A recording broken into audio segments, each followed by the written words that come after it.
All right, 7:03. We're going to get the meeting started. So first we're going to start with the pledge.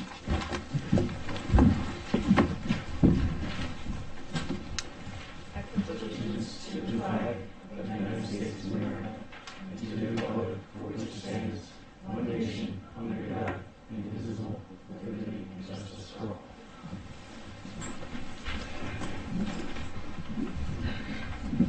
All right, so we'll start with introductions. We have Phyllis Berger, Greg McIntyre, Doreen Ryan.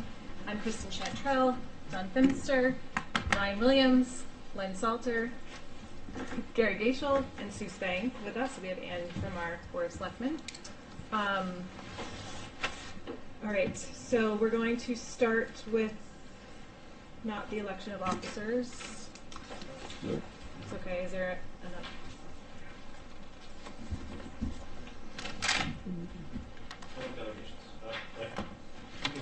We're going to skip election of officers. Public delegations is the time when members of the public are invited to speak to the commission about certain matters, issues or concerns related to approved wetland permits and in-house proposals, or general topics of discussion are open to comment. Agenda items, referrals, applications subject to a decision by the commission, a public hearing, or litigation may not be discussed. The members of the commission will not directly answer questions or make comments during delegations. Do you have anyone here today to speak to that? Go. Come on. Nothing earth-shattering, just hi, my name is Mike McCormick. I live at 10 Brookfield Drive. I alerted Gary to this, but the last 3 meetings haven't shown the video for it, weren't on YouTube yet, so I don't know. You had mentioned it was like an IT issue or something, but yeah, they're to be recorded, so I'll follow up again with okay. and see if we can get that posted. All right, it was, a minor thing, but, Yeah, no, for those of us who are like, following things, especially the last meeting with the lawyer, Right. Zamarkis was here, so there was a lot of things he brought up that I was particularly interested in, and then when I read the meeting notes, there was, there was an irregularity where it had said that if a property had been zoned or had subdivided prior to the Inland Wetlands Act, the Inland Wetlands Act didn't apply to the property, so that kind of sent me off the deep end. So I figured I'd just bring it up and just let you know that that's not, showing up, and just hopefully IT will get on it. But Okay, thank you. that's it. Thank you. Are the meetings being recorded, Gary? Yes. And they're just not being uploaded? Yeah, it might have, they're on set or something, and I don't know. Okay. But we should have the recording, so I'll follow up with IT and verify. Okay. Okay. Reserve. And sorry, I do want to say we have 2 alternates here. We have Tom Connell and Nancy Garner is here as well. All right, so we have no public hearings today. So first, we're going to move to our acceptance of meetings. Do I hear a motion to accept the meeting minutes of February 6th, 2024? Make a motion, we accept the meetings of February 6, 2024. Do I hear a second? I'll second. All those in favor? Aye. Anybody opposed? Abstain? I'll abstain. I wasn't here. Yep. Same. Okay.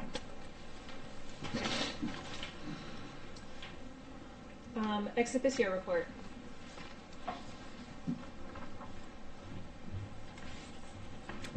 Hi, Ann Chichello from the Board of Selectmen. I don't have a lot to report tonight. We've been busy with the budget. So tonight, actually right before this meeting, there was the Board of Ed presented to the Board of Selectmen their budget for the upcoming 24-25 year. They're at right now a 5.77% increase. And we will be deliberating on both the town budget, and then the Board of Selectmen just approves. We make comments, and then we basically approve the Board of Education budget and send it on to the Board of Finance. And the Board of Finance will start meeting with all the different departments, I think, in the next week or two, and kind of go through what we've been through. And then they kind of do their budget. So I've pretty much been in meetings almost every night for the past week or so. So that's really all I have is the budget. But if anybody has any other questions, I'm happy to respond if I can. So I'm just curious, did the increase in the grand list result in any significant revenue for the town this year?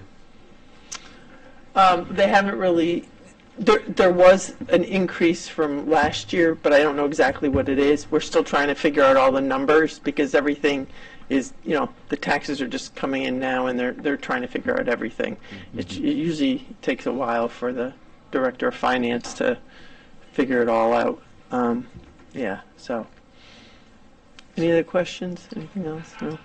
No, I'll just bring up New Year bus garage. I've been noticing with all the flooding, it's caught my eye again. Maybe we could add that to our next site walk. And because we looked at that, we talked about that location of potentially moving it to, if we could maybe check that out. What garage is this?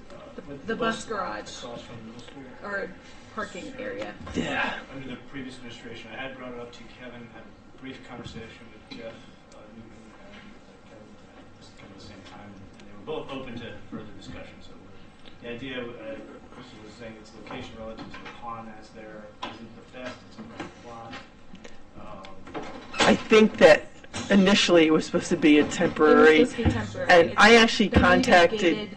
I mean, they're not even protected where they're parked. Yeah. So I was going to work with the Board of Ed and try to find a location where they Yeah, I actually contacted probably last year, I think, Chief Finkelstein over at the police, and I said, "Is there any way we could store the buses at the new police building?" And he was like, "It's failed. No, it was a no-go."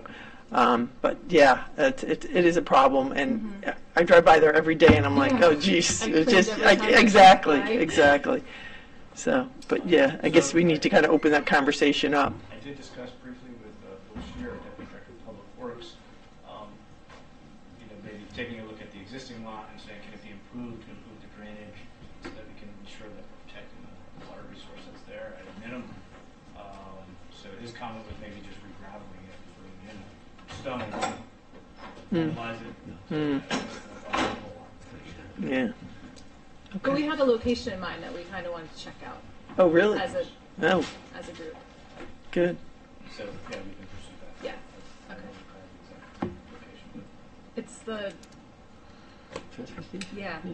the transfer The town station. transfer station, by Karen we have to Yeah, see Yeah. But space that You have to see if there's space because they require a lot of space. Right. The buses. There's a whole slew of them. there are a fair amount of wetlands and water courses on that parcel. Okay. I've never really been up there, so. You haven't been in the transfer station? I just send people to the transfer Oh, okay. station. Yeah. She's not tight. Okay. Okay, Great. sorry, Thank I just had to you. bring it up. Yeah. No. That was good. Thank you. Thank you. I- All right, so next we have new business, 201 Old Black Point Road, Old Black Point Association applicant Robert Ferreira, owner, application for the demolition of existing beach cabanas and decking and reconstruction according to FEMA and ADA standards. Good evening, everyone. Joe Wren, PE for the record of Indigo and Old State Road. Gary, you want to use the monitor or do you want to use this? Either way, I got the site plan up there, so you can set both up. They also have, I believe, plans, copies of them this evening.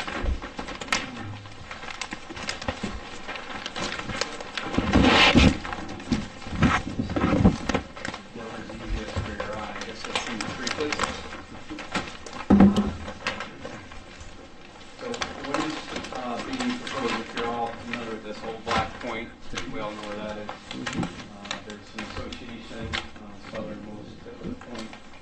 And we provided some 11 by 17 aerial photographs for you with the application. If you're not familiar with the area, it's been around a long time. But it's just one of those spots in town that if you're not part of the association or friends of one of the members, you just never really see it unless you're either in a boat or in an airplane. So down Old Black Point Road, there's kind of like a carded entryway here, so if you don't have a member card, you can't get through unless it's on foot. Go all the way down to the west, and then there's a series of wooden beach cabanas that have been there for decades. Some office and some storage buildings. There's also a long swing pier that goes all the way out that we just rebuilt. That was a DEP permit a couple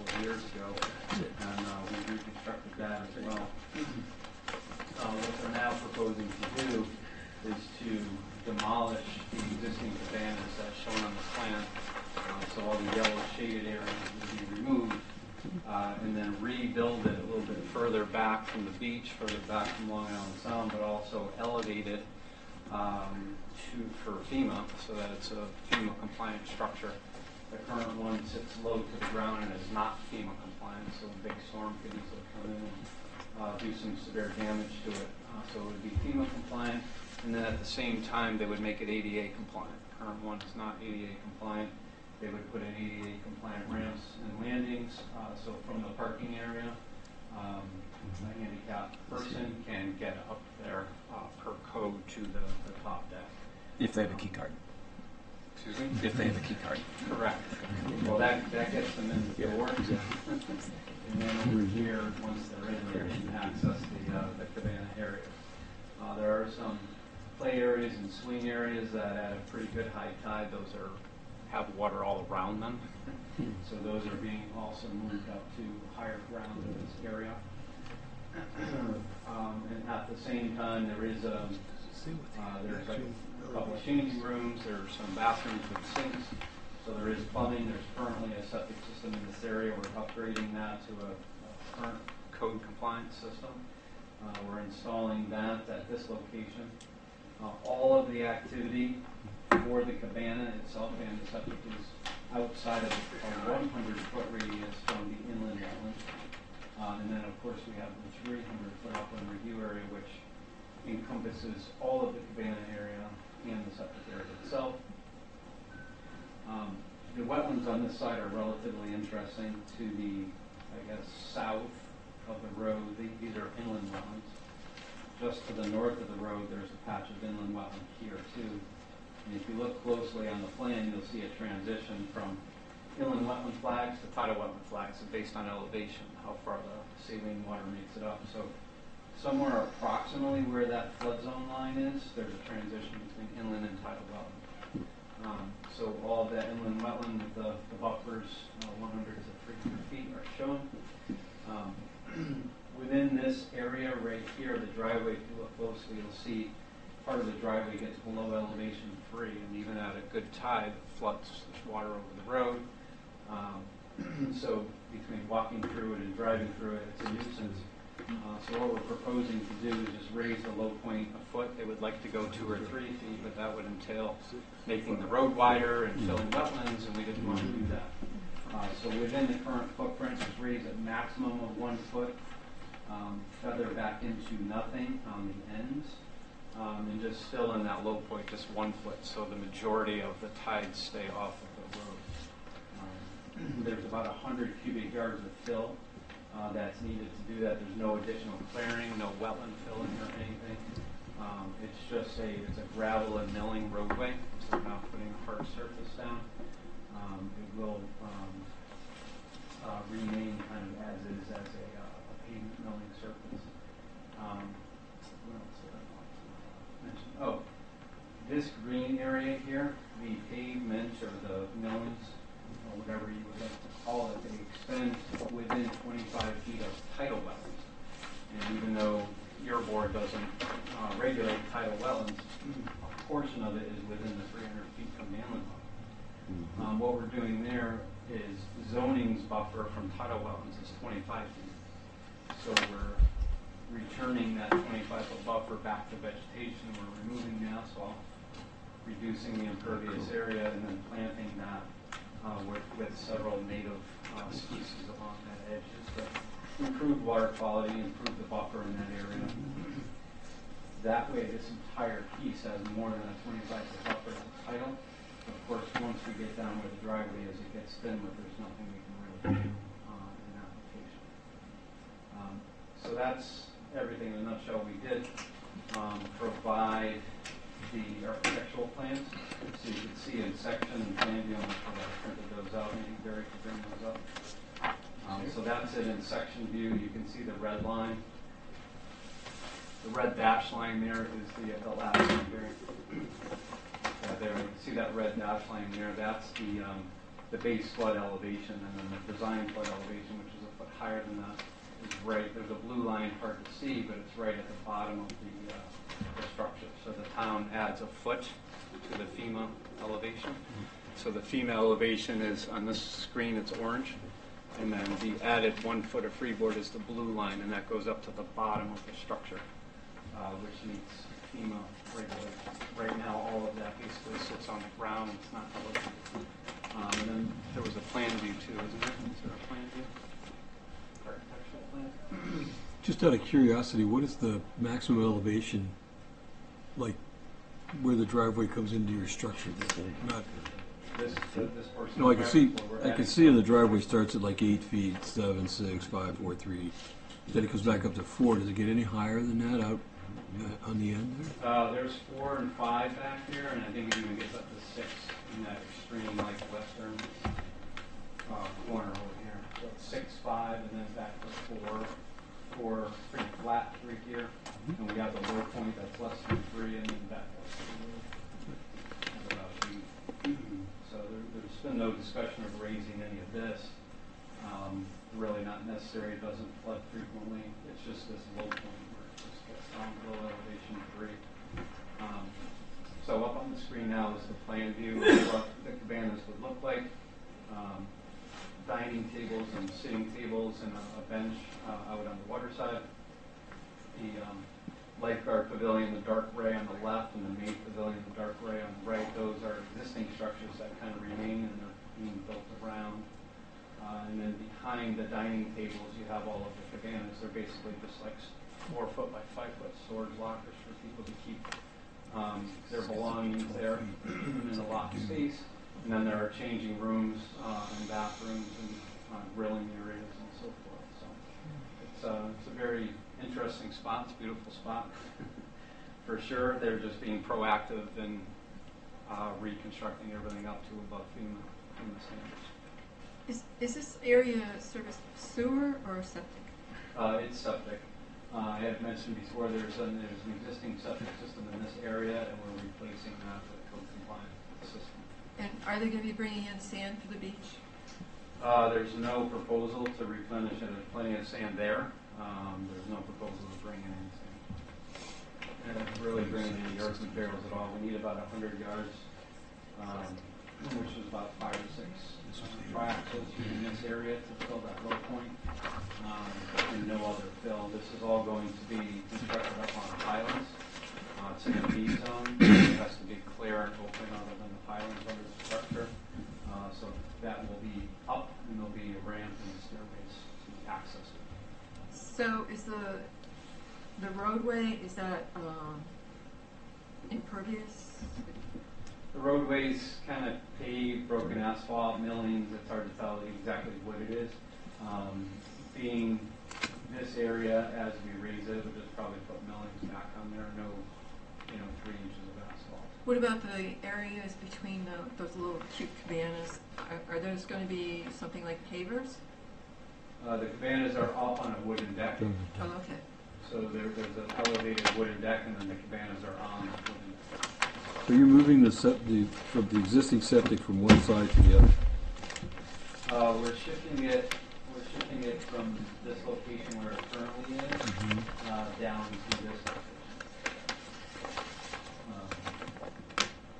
Really no real reason other than just to meet regulatory separation distances, move away from existing utilities that come in here. There's water lines that come in here, and also there's a utility pole and underground power lines. We did some soil testing with ledge light out here. You can see the symbols where we did the testing and the perk testing. We're adding it's a relatively small system for the building. It's, I think, 30 feet long, and it's right around the page. Again, more than 100 feet away from the closest, the nearest human. Madam Chair, I think we'll need a site visit the weekend of Memorial Day. I think that sounds appropriate, yeah. July 4th A is, lengthy, Yeah. July 4th is better. Oh, it's true. It's true. what is the new elevation? Gary, can you bring that section back up? That's the survey. So yeah, the section, we can zoom in on that. So here over on the right side, we have So the base flood FEMA's elevation is 13, the town adds a foot, that's DFE, that's design flood elevation to 14, that's the underside of the structure. And the structure here is about a foot thick, so the top elevation is elevation 15.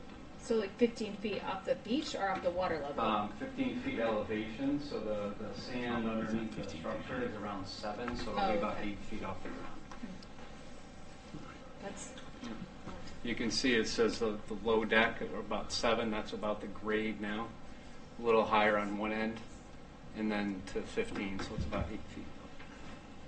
and you need approvals from the coastal. The zoning commission for coastal area management? Yeah, yeah. So this is the first step. Yeah, we need wetlands before zoning. We only have to go to zoning just for coastal area management. We don't need any variances or anything like that. That gets referred up to DEP for an advisory review. They will be, this is already here, it's been here a long time, they will be happy that it's up and it's FEMA compliant. Okay. So is this a determination for? Public hearing. She's telling me to schedule that up. Otherwise, we'll have 65 days to render a decision, which will be April 11th. Quick question. Understand as reference and you calculating elevations and whatnot that NAVD 88 was used. Yes. I think that's slated for potential replacement any minute now. Really? Right. I haven't Yeah. heard that. In 2022, they're right on it. Yeah. But in the event that they do actually come up with a with updated guidance on calculating elevations and those navigation markers, is there a plan to rope that in if you have to? So when they go to get their building permit, they'll have to meet FEMA code at that time.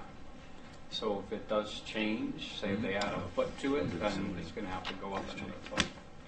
The one nice thing is there's already an extra foot built in because the town of East Lyme requires an extra foot. So that's good. But that'll be, so if FEMA goes up a foot, then East Lyme will be a foot above that. On that note, I've got one on the side. Our coastal resiliency plan is suggested 2 feet. There's only 2 other communities in Connecticut that observe 2-foot, 3-foot elevation. That's London and Little saber. that's it. So just the 2 out of 169 towns. Well, granted, a lot more coastal. It's not better that way. So it is something that we're considering as we move into consider climate change.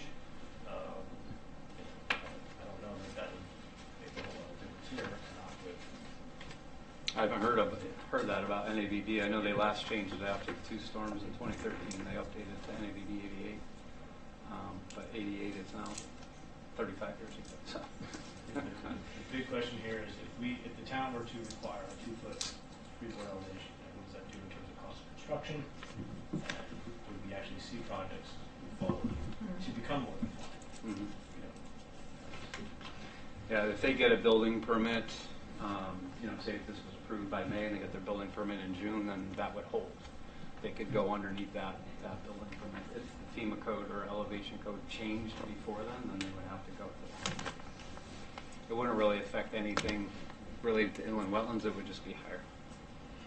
The ramp might have to be a little longer to meet ADA, to get up to a higher elevation, but other than that, the footprint generally stays the same. All right, does anyone else have any other questions? Would anyone like to discuss about public hearing or not? My opinion is probably does not require public hearing. It's sort of not a public place. Yeah, Right. that's exactly what I was thinking. Right. It's Yeah. member place. So. And I'm sure they've given their input. It's Oh, yeah, as needed. They're all so. in favor. Yeah. sure. They have to fund it. So. Make a motion to accept. That it would not require. Do we need to make a motion if it doesn't require a public hearing? No, I think you just come to a consensus that you're not going to require a public hearing. Does anyone disagree? And you No can just public table hearing. the matter for discussion or decision at the next regular meeting. Obviously, any application would refer to town staff for review, so we'll wait for any comment from them on this.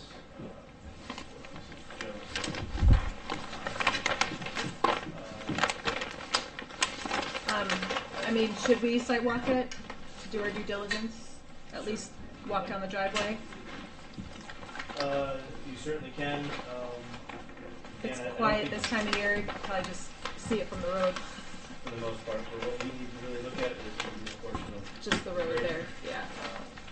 no culvert underneath the driveway, so I don't think there's any ecological connection, at least with flow between the two inland wetlands. I think it's just getting an understanding that there, again, in this particular case, I would say the implementation and maintenance of the silt fence through construction is perfect. That's there on both sides too. I didn't, it's a good point, I didn't mention ENS, but if you look closely, you'll see silt fence in the erosion sedimentation control plan as well. That southerly silt fence may be extended a little longer if you're not comfortable. Again, there's an island there with a light post. It doesn't look like they're doing anything to that. So, Yeah, that's where the card reader is. where that light post is. In terms of construction, Joe, what's the duration, do you think, as far as the driveway goes? And again, The driveway will be fast. That's just 100 cubic yards of material. That'll probably just be done within a few days, I would imagine. maybe including that At the most. prior to construction on the cabanas or post? I would think they would want to do it first so that we don't get trucks going back and forth through the water. Right. Yeah. But that can be a stipulation, that's no problem. They're probably going to want to do that, but that can be a condition. I'm just thinking trucks back and forth, you know, splashing. Yeah. So And for the driveway to raise the elevation, you probably said it, and it's just, they're just putting gravel? Or, Gravel and maybe millings, just for a Okay. harder surface on the top. and that's what's currently there too, sort of? It's a mixture of millings and broken asphalt. Okay. Have you had any concerns about the, I know there's birds, the ospreys, they nest there, but I'm not quite sure how close it is. There's no nesting platform within the required 500 feet of this 500 feet? Construction. Pretty far north of There are some out in those big marshes that are more effective. All right, anybody else? No? All right, so if anyone disagrees, I think no public hearing is required, and we'll see you at the next meeting. Okay. No sidewalk? No formal site walk, Okay. right? it's up to you, I mean, we can schedule it up and put it on there. Certainly we have If anybody's going to go there, I just would like to tell them. Yeah, it would be trespassing, right? as of now, It's private we won't property. have anything on next month's site walk because we've already walked the sites unless you, other than what you wanted to have is the bus lot. So we just have the bus lot in here. Okay, would it be okay if we end up having a site walk for any new applications that we would just contact you, that we would add you? Otherwise, we're planning on not having one. Sure. As long as I think if the commissioners wanted to go by on their own, you have to reach out to Joe, maybe through me, work something out, just notify the members occasionally driving by or something. Mm-hmm. Can you actually see much from the road? Not really. No. No. You'd Yeah, have you to can't park. really see the cabanas. You can see the roadway that we're filling that's within, close to the wetlands, but not the cabanas. You'd have to Take a go boat in. ride, you can see it from the ocean. Yeah. Now you're talking. Let's do that. So it's really your discretion as far as what you want to do as an agency. If you'd like to walk it, we can schedule it. Anyone feel one or the other? Well, if we're going to have one for the bus, they're not that far apart. So I would anticipate having a site walk. Okay. Yeah. Just let me know when and That'd be some our next advance. regular, Saturday prior to our April meeting. Okay. Let's set in here. April 2nd. So that would be March Good. 31st. What day sounds familiar? It's Easter. Is that Easter weekend? I'm pretty Yeah, sure. that's Easter Yeah, weekend. pretty sure. Oh, on Saturday? Yeah, 31st is Easter Sunday. Yeah. We can, Can we do it a different? prior, I thought Easter was 23rd, 30th, cancel the 30th, 30th, be a special sidewalk meeting, 23rd. both sides on the 23rd. March 23rd. We'll just cancel the 30th. Yeah, I think that sounds good.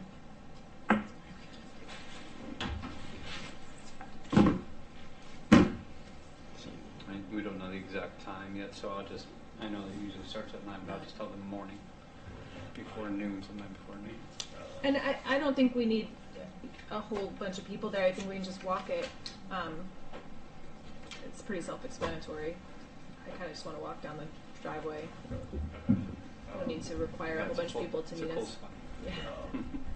In terms of parking, obviously if someone can meet us there to open the gate, that's convenient. There's a lot more room to park on just parking. Yeah, I'll have to get a card to open the gate. Otherwise, we can line the road. Mm-hmm. There's a little room there. There is pedestrian access. There's a sidewalk that you can get in without a card, of course. True. Okay. Yeah, somewhere around the 9:30-ish. Okay. So it's March 22nd? And you'll just let me know more details. Oh, the, sorry, 23rd, I thought, right yeah, there. 23rd. Just put it in. Yeah, March 23rd. Yeah, Yep. Okay. yeah, Thank you. 23rd, yeah, Thanks. Saturday.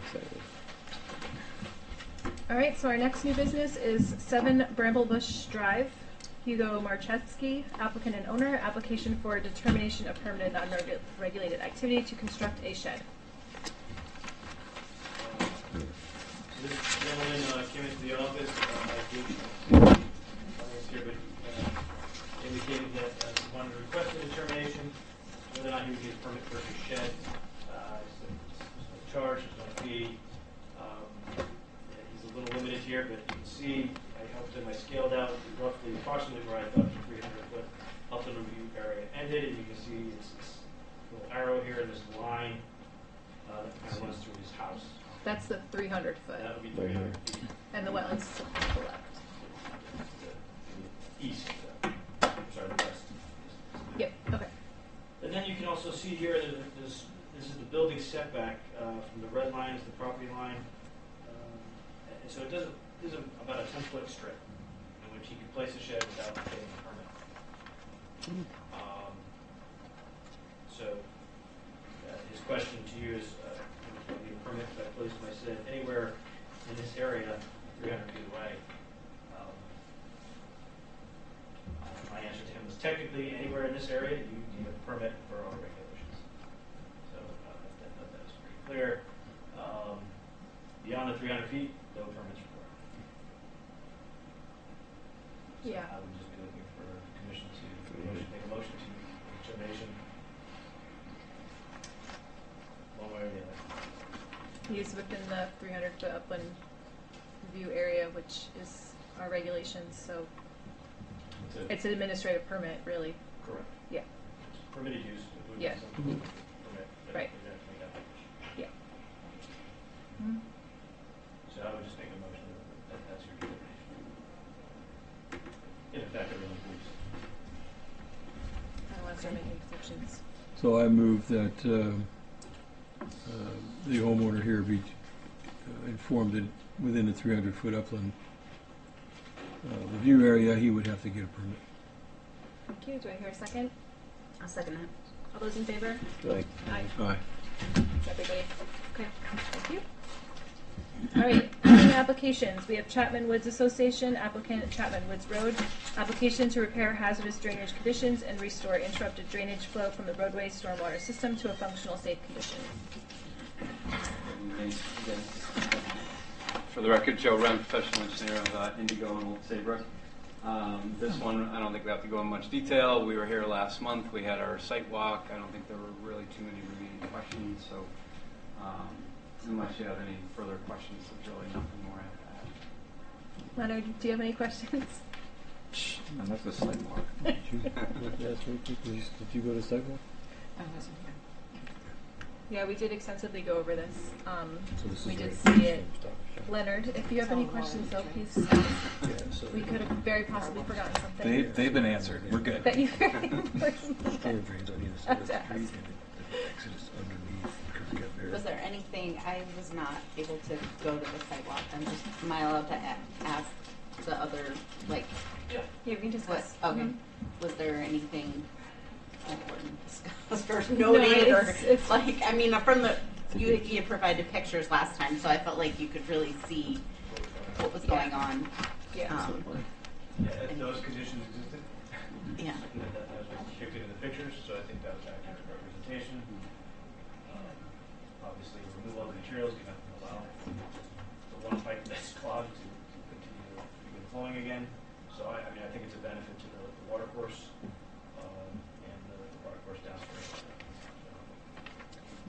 Do you have anything written up?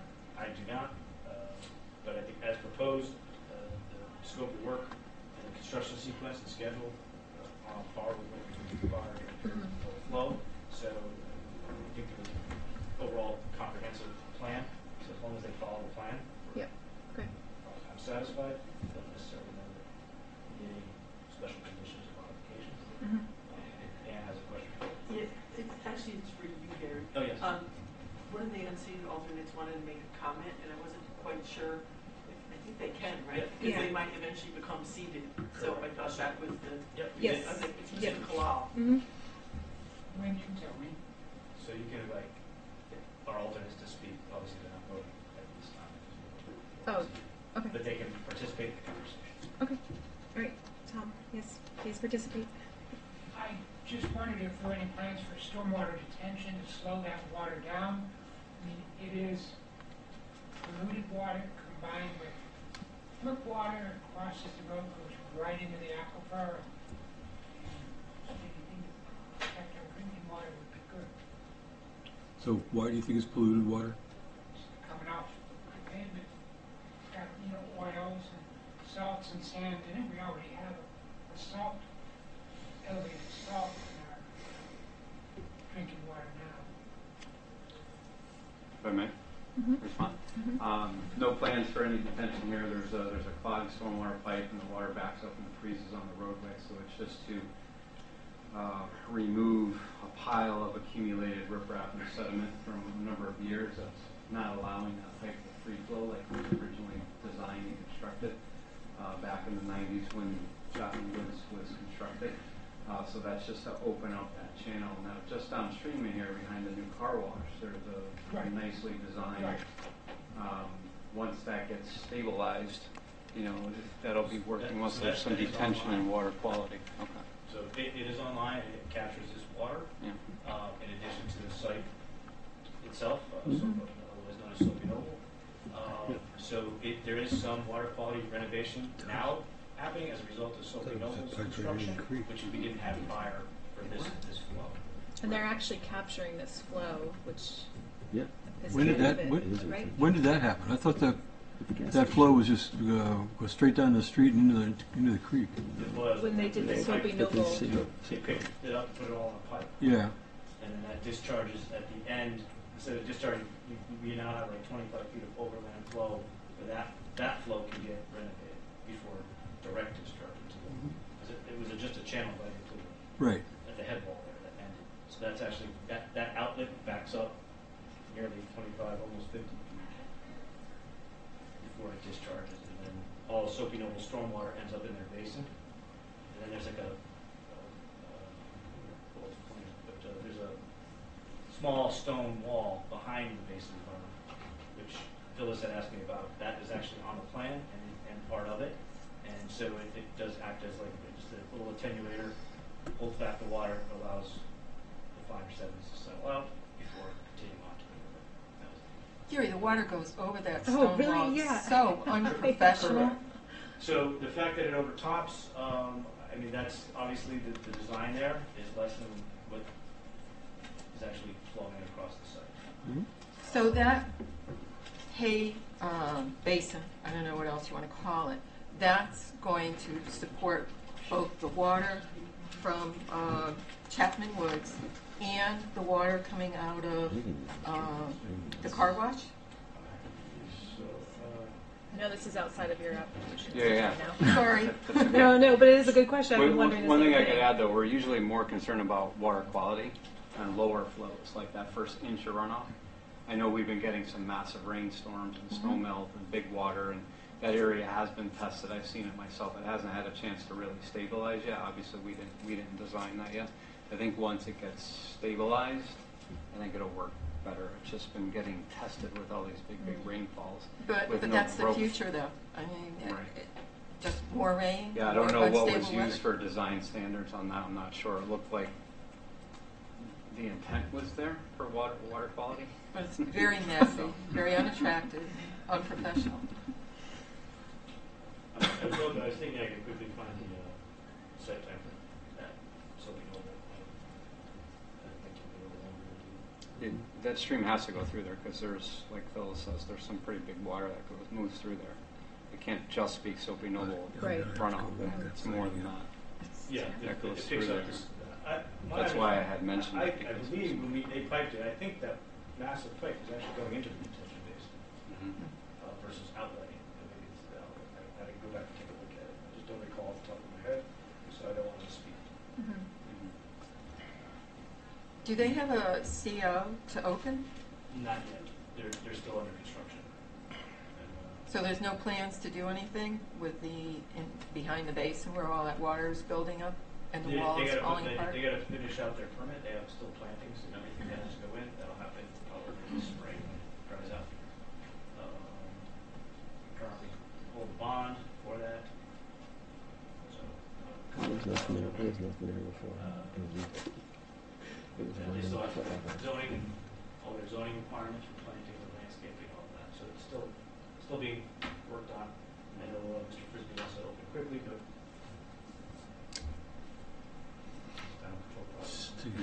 Yeah, it says the season for car washes. But isn't, I mean, not to, I don't know, like, what was there before, wasn't it just like free, like there was nothing. Yeah. So Yeah. even if this There was isn't nothing, the, yeah. like, they could have done it better so that it's not, I don't know. Well, they're taking care of it. They're making there's it an worse. open channel, and then all of the runoff from the existing paved areas, as well as the wash areas, just sheet flow over. And while you had a nice 100-foot plus or minus grassed area that it could travel through, there was no water quality renovation. At least with the new building, all of those chemicals, if you will, the soaps, will be captured and put into the sanitary system versus treated that way. In this project, the purpose is, there's a major safety concern, so with the icing, Icing, yeah, and The Chapman Woods project. this yeah. current project, Yeah, yeah, right, yeah. right. Yeah, we're not increasing the flow. The same amount It's of the water is same getting water. downstream. Yeah. It's just So in theory, that detention basin at Soapy Noble is big enough to accommodate both different properties, stormwater. I believe it was designed for, I think it was a 100-year storm, or was it 50-year or 100-year storm design? I Well, it's don't kind know of if they interesting had enough- because the culvert isn't technically on their property, right? It's a straight drainage culvert, so that the state has an easement to maintain it.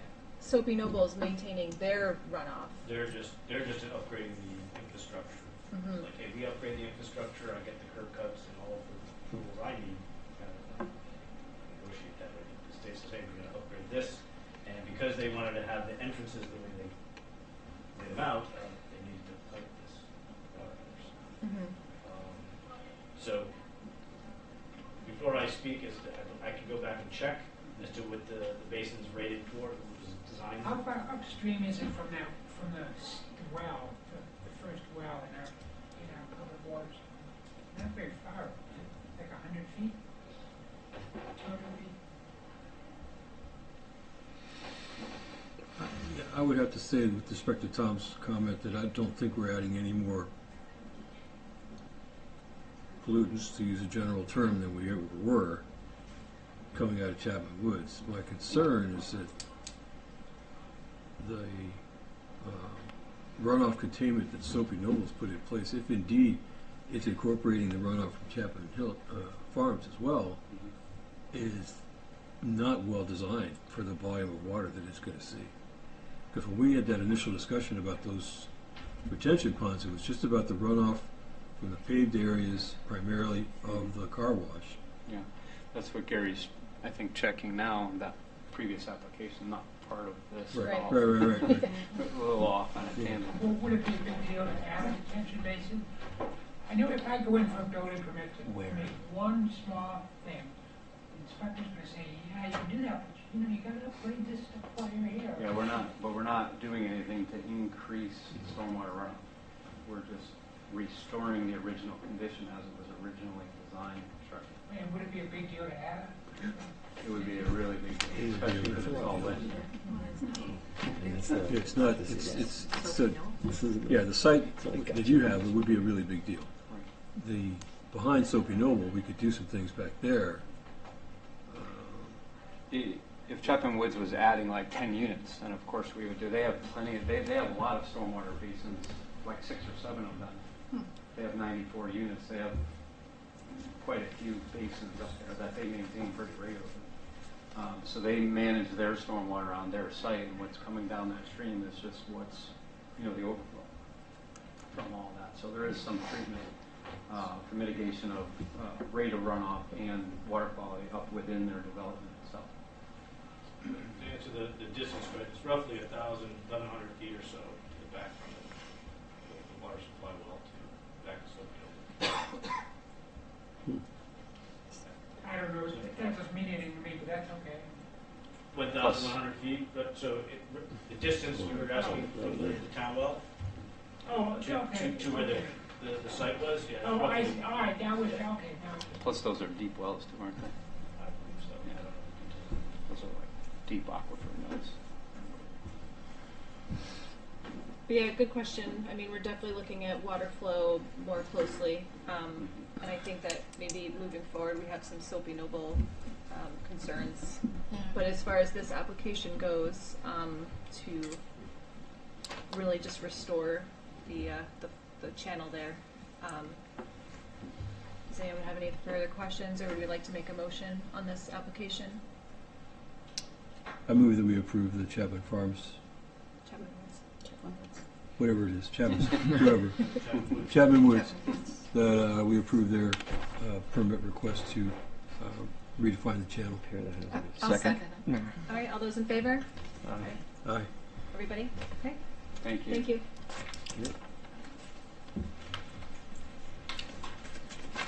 So Gary, could we pull the paper permit that came through for Soapy Noble and look at it again next month? Yeah. And then also verify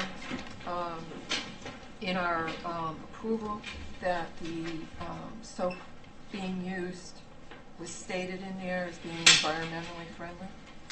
I'm pretty sure it was, but that's fine.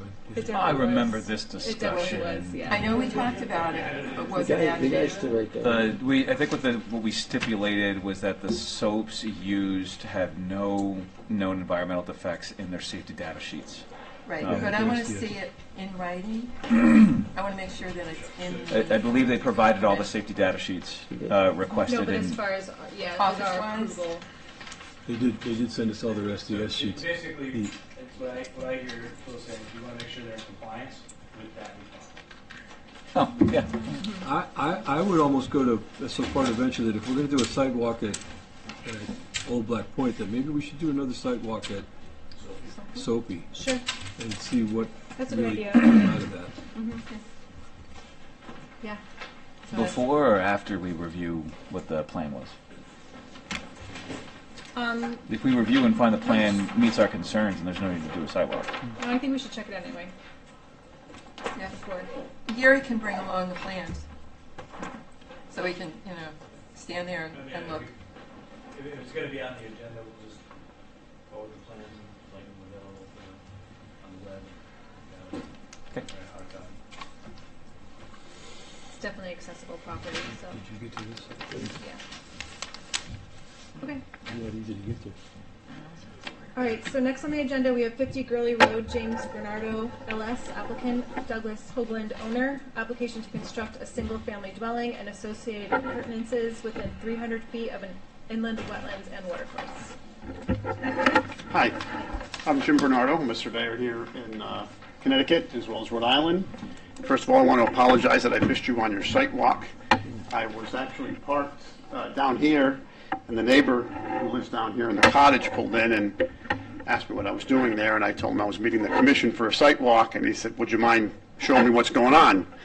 So then I backed my truck down to about here, and apparently that's when you guys pulled up here and went that way. And so I was walking this back portion of the property with him, and then I came out, and you guys were heading up the street. So I do apologize, but I was able to explain what was going on to the neighbors. So that might have been a more productive visit with him, so I could relieve some of his concerns. So anyway, this is an existing lot of record. As most of you know, you were there. You know, it's adjacent to the cemetery, which is adjacent to the new gas station. I-95 is located over here.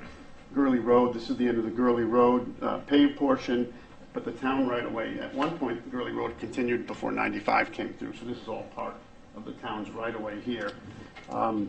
Nyack River being over this section here.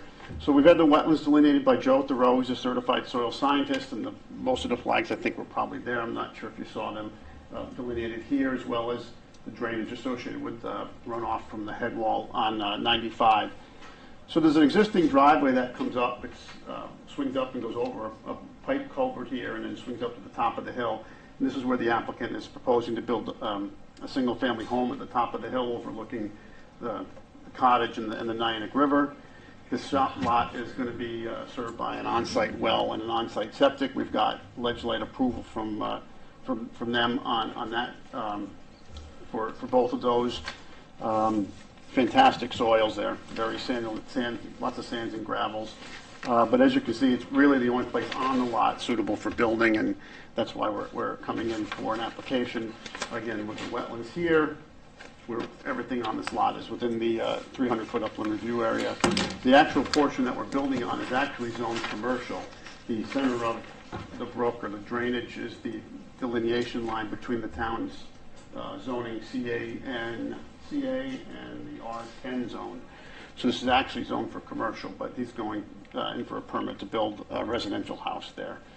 That's basically it. If you have any questions, I see if I can answer them for you. The house down below on the river, is that truly a house? It's just a residence? Yeah, it's a summer cottage. Yes. It's been owned by this family forever. The gentleman I was speaking to was the grandson of the owner. So we did walk up the driveway over the culvert there. You said that was an existing right-of-way? This is all Or is it part of the town. currently- This is all part of the town's property. It's all part of the Still old is. Gurley Road. Still is, yes. In regards to that, I spoke to Alex today, this afternoon, going to type all this up in the comments, but he noticed that this portion, the town right-of-way actually ends closer to Gurley Road, and that was discontinued by ordinance. So the question he had was, this portion of land where the driveway is crossing the wetlands and before it turns onto this property is who obtained ownership of that right-of-way, or what was formerly the right-of-way. He said typically half of the right-of-way goes to one property owner and the other half to the other. So the question here is, did half go to the state, did half go to this site, or the other property just to the north? Where you see the approximate septic location to that, which that house looks like it's on this portion of land. But I don't know. So his question was, who's the ownership of those pieces? And as a result of that, who's going to be responsible for the maintenance of these culverts? This one here is clearly on this parcel. The question there, that it only serves the cottage. So is the cottage owner responsible for that culvert crossing? This here? Yeah. It's on our client's property. He owns that, and the cottage has a right-of-way over it. Right. So Correct. Would this property owner be responsible for that, the maintenance of that? Yes, yes. So I think those are things that I think Alex is going to look for just clarification on, that maybe those could be placed on the plan, that we can indicate who's responsible for those things. And then I think we just need to determine the ownership here as far as that crossing and the request for an application. That would be my concern. If Mr. Hoagland doesn't have any ownership here, can he request an application on or regulated activities on the portion of land he does not? Okay. I'd be interested to look at his comments and see when the discontinuance occurred, and if if there was any conveyances after that discontinuance by the town. That he didn't know, so I said, all right, well, I'll mention it tonight. Okay. So that's, we can look into it. Maybe two of those. Because I believe your GIS shows that still as being all part of the town's right of way. So has this property been surveyed? Has this property been surveyed? Yes, I surveyed it, yes. Okay. Does there need to be a title search or something, since it's questionable? It may require one to determine ownership. I don't know. But typically, as a land surveyor, Mr. Bernardo's can do some of that. He knows how to do that work. So between now and the next meeting, we can iron that out and figure out who owns this portion. So, well, on that note, just in terms of the next meeting, we would have 65 days to render a decision on this. We don't hold a public hearing. And I believe, actually, you came in earlier, right? The last meeting was when it was received, was the receipt. Yeah, you received it the day of our meeting. The day of the meeting, so that, yeah, we would have to, we're coming up on our 65 days. We're going to have to render a decision on this and or hold a public hearing. So, Or I could grant you an extension, which, so that's up to the, yeah, that would be agreeable in light of this information that we just presented tonight. so I guess, So our next meeting is April 2nd, right? I think that still would be within your 65 I days. don't see that being outside 65 days from the February 5th, even in a leap year. 4/11. If it was just received last month. February oh, 6th. It was February sorry, 6th. good. Yeah, we haven't, February 6th, date of receipt. Yeah. I'm Date good. to That's it, right. We have until April 11th to render a Yeah. decision. Yeah. April Yeah. 11th. 65 days. Yeah, yeah, yeah. It's right in the minutes. Yeah. You actually Yeah. wrote it down in the minutes. Damn, you're good. I know during winter, sometimes it gets a little tricky because if you have a snow and the meeting gets canceled and then Right. it gets, Right. can kind of screw things up. Hopefully, we won't have to worry about that in April. So, yeah, we have time That's to spring break. work this out, and if we need an extension, we can. Yeah, I will. Closer to April. We'll take care of it. So I think if I may, that's all well and good. I can't help you with that. The thing that is going to be a major concern to all of us, I think, is your site is significantly elevated over even the house, the cottage below it, and so that runoff from construction activities is going to be paramount importance there. Okay. So you want to make sure that the sediment doesn't get down into the Latimer Brook or into the Niantic River. That could become problematic. I mean, do you see an issue with that, or is that?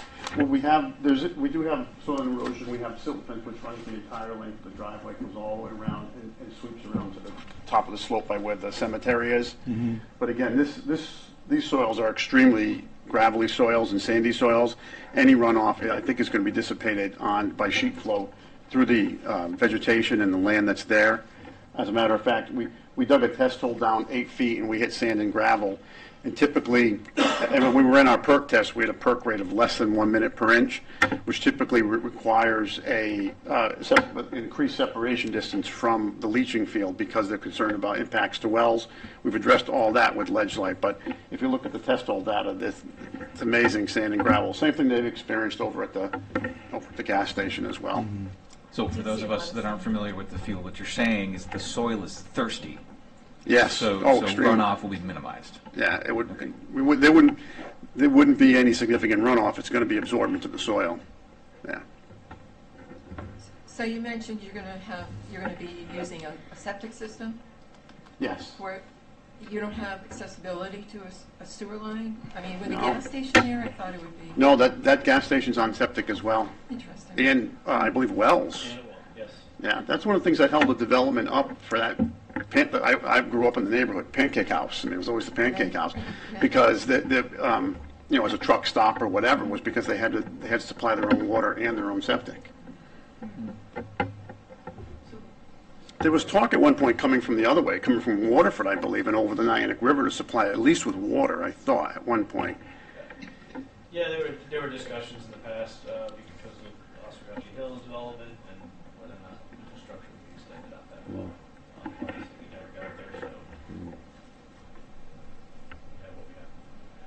Ken, did you? Just a question, I'm not really clear on it. Is somebody going to be doing a title search just to check to see if we own that property, who owns it, or? Well, Mr. Bernardo would look into that. It would Yeah. be their onus to demonstrate that they have the right to make application on that portion of the land. Yeah. Okay, great, just want to make sure. Well, the town is, wait, I'm understanding it correctly, they're saying that they abandoned that portion of it. So now I am gonna determine if they ever disposed of it or what happened to it. We did with Um, Alex just indicated we have an ordinance, the discontinuance.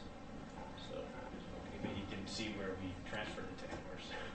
So we, Discontinuing, so just not using the land, or? or there is a difference between Yeah, no, I abandonment know, and that's why I'm discontinuance. asking. Correct. Yeah. He used the word discontinue, Okay. but it could be abandoned, so we'll nail it all down, but yes, definitely we'll have to clarify it all. Can we talk a little bit more about that section? Because when we walked that, it seemed very narrow with it was just a drop off on both sides to the culvert there. So how wide is the driveway going to be? How wide versus how wide it is now? Are you making it wider? Yeah, it's going to have to be a little wider. A typical driveway is 12 feet wide, so it will be slightly wider than what's there now. I don't know what is there now, but it's probably close to 10 feet now, so we're just required to be widened up, 2 feet for a standard driveway width of 12. And is that bringing fill in to make it wider? It would be probably a lot of fill. No, we're not going to change. We're not proposing to change any of the grades over the culvert at all. It's going to stay the same elevation, but we have to do a little bit of excavation and work in this way to eliminate some of that steep slope as you come up, because we're not going to be able to get equipment up there. You're not going to get an oil truck up there and UPS and that kind of thing. So we're going to have to make that slope a little bit more gentle and pull that down a little bit in order to climb the hill up to here, to where it levels So out. how are you going to widen the driveway over the culvert there? Well, there's enough earth there already, so there is. yeah, Oh. right. Yeah, I think what the travel portion of it now is only about 10 feet, 8 to 10 feet, but there should be enough material there and enough width to make the 12-foot driveway go across without bringing any material in. Paved driveway? I'm Is sorry. it a paved driveway? Or? Yes, that's what they're proposing is paved. So that area so I guess with this crossing, if I understand you correctly, Jim, you're saying that the existing width or earth is sufficient to widen the driveway. 20 scale. I understand in order to widen it, you have to bring fill in, at least to do that. There's between the two sections of wetlands, there's 25 feet between the wetlands from the culvert by 95 to the wetlands here, and that length of pipe that's there is 28 feet. So there's enough width, maybe a little bit of grading, but it's going to be just enough to widen it out to add a base surface for the pavement for the driveway. Yes, that's kind of what I'm asking, because there was a construction vehicle parked there that was, how many feet wide? There wasn't much space on both sides. So you're saying that the driveway can be constructed as is on that strip of... We'll take a look at that between now and the next meeting if you'd like, and I'll take another look at that. I guess the question is, from a visual inspection, I would think you might need maybe some sort of retaining wall there. I don't know. Okay. Maybe. On the high side, Yeah, let me take a look because at I'm it. concerned, I think, is, especially coming off that hill, if it's going to be paved, all that water is going to come down and it's just going to dump off the sides of the driveway if it's as wide as the culvert there. Not the culvert, I should say. The strip of land. We don't want the water just flowing down off of that. Like a basin area? I don't know, that'd be smart. Or can you super elevate the driveway? I want to sheet flow, so maybe we don't concentrate flows at that outlet. Yeah, I'm just looking at topography. We probably can do some sort of a basin or some sort of construction here to catch that water as it comes off the driveway and slow the velocities down. I think we can accommodate that. Yeah, I mean, that would be my concern in terms of stormwater. The soils are suitable for filtration. Yeah, okay. Talk to Alex and see what his thoughts are on it. Yeah. You don't know by chance the volume that is anticipated down the driveway? Not offhand. Thanks, it's a pretty lengthy driveway. Is it gonna be curved, the driveway? No. No. That's what I was thinking, if you can super elevate, Yeah. I think. Before it gets down the hill. And the slope is pretty well vegetated. You're not planning to take out any of the trees on the slope. No. That might actually work out well. We'll work with town engineer on some ideas. Okay. Where's the septic gonna be located? The septic, where's the septic gonna be located? The septic is right here, Right there? right Oh. alongside the driveway. Yep. And the reserve area, looks like it's really same spot. The reserve is that, yeah, it's tacked on the south end of it.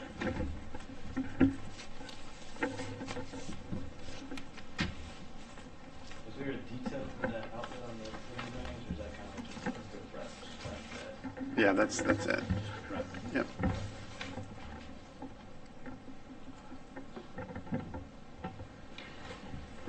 Any other questions? I think we'll wait till next meeting with some updated information and discuss further. Okay. Whose septic tank is listed in the top, middle right section? This year. Yeah, approximate septic what is that? That's the neighbor, yeah, on the neighbor's property. That's the approximate, For the their summer tank cottage. and septic location. That's this piece here. That's the piece, correct. That's their property. That's what we. Oh, okay, I see. Okay, Yeah. thank you. So, I needed to show that to demonstrate the separation distance from our well. So that's why it's on there. so Gary, if after we hear, the new information, like all these things get worked out for the next meeting, we still have to render a decision on the permit itself at that meeting, right? Or Prior to potentially April 11th. You get an extension. could potentially get an extension, or you could hold a special meeting before the 11th, like 2 meetings in 1 week. Okay.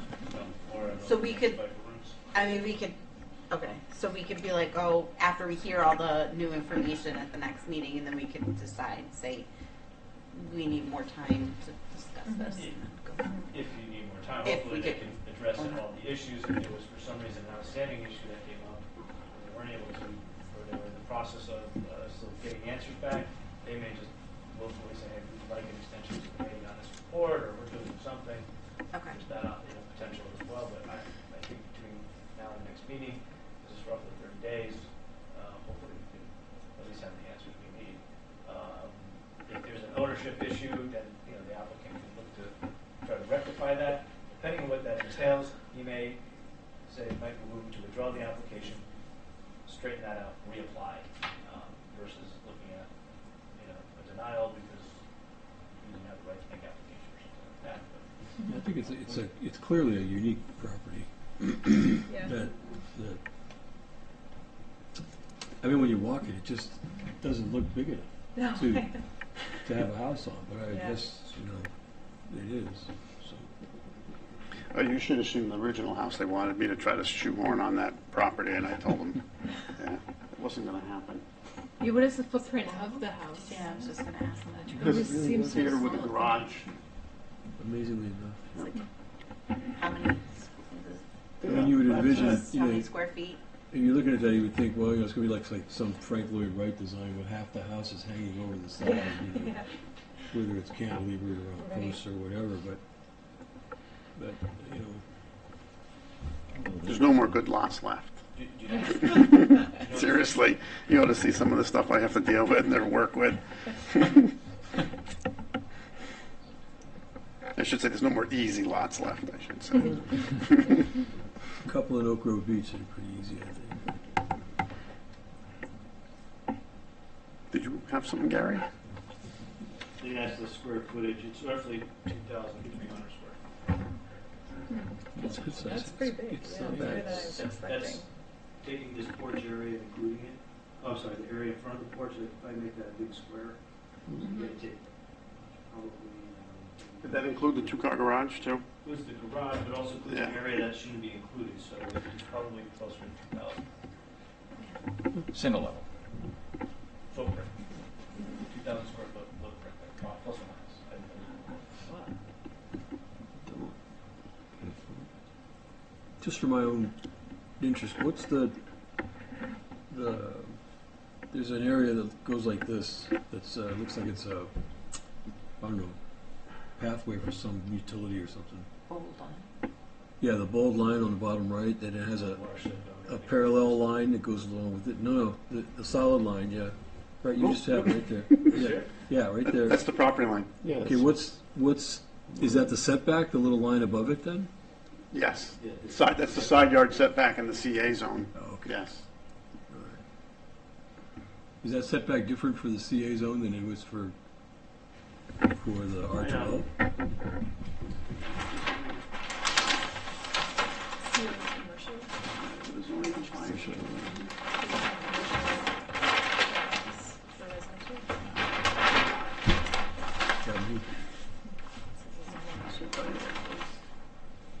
It is.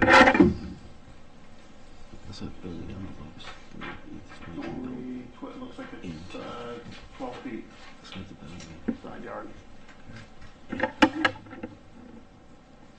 So you can see it actually changes. We've got a front yard setback till it reaches the center of the brook. This is the CA zone, and then for the residential zone, it steps back. Right, it's 15, I know for residential it's 15, 30 from the street, but 15 side to side. So R10 and R12 have two slightly different, but it's, the R10 district is 12 feet from the property line, 30 feet from the street line, where R12 is 15 feet from any property line, 30 feet from the street line. And then you want a commercial. correct? CA. Yeah, you know, 30.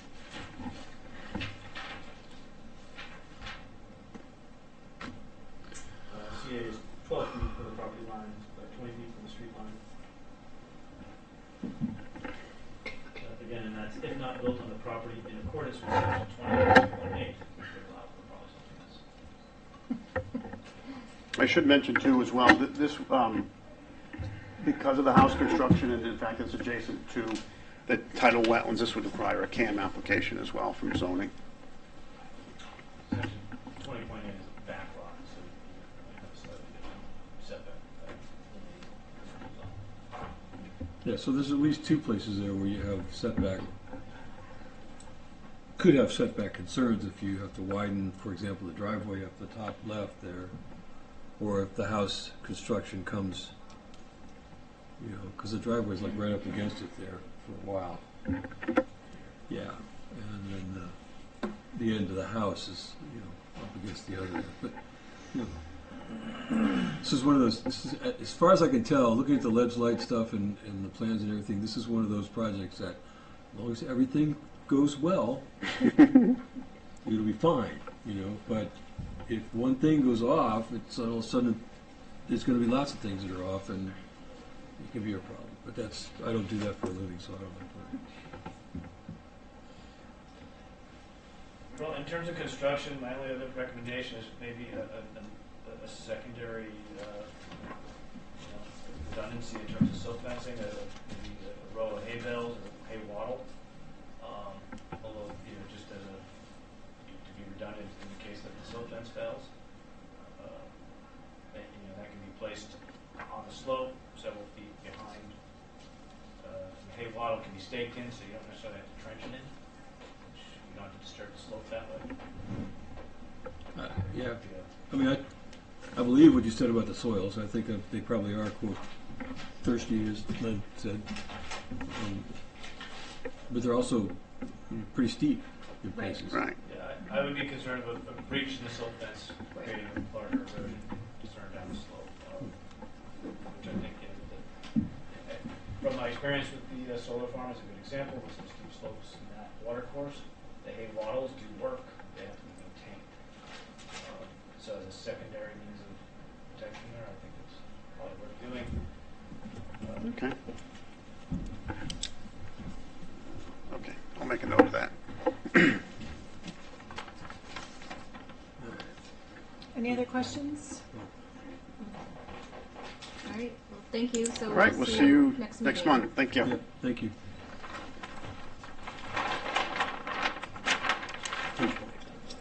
All right, so moving on, our old business is the inland wetland watercourse regulations and the review of the proposed draft revisions.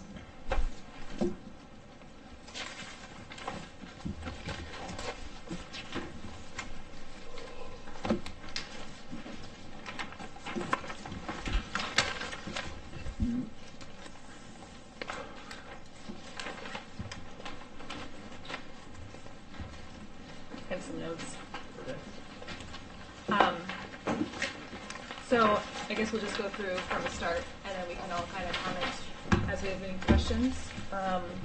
So first, I did notice it starts on page 49. It should be page 1. That is interesting, isn't it? Yeah. Table of contents says 49 as well. Actually, on the front page, the dates need to be, somebody needs to just make sure the dates are. The effective dates, yeah.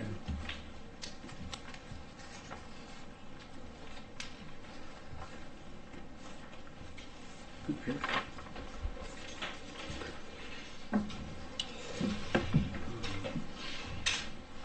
Well, page 50, the top is a DEP instead of a DEEP.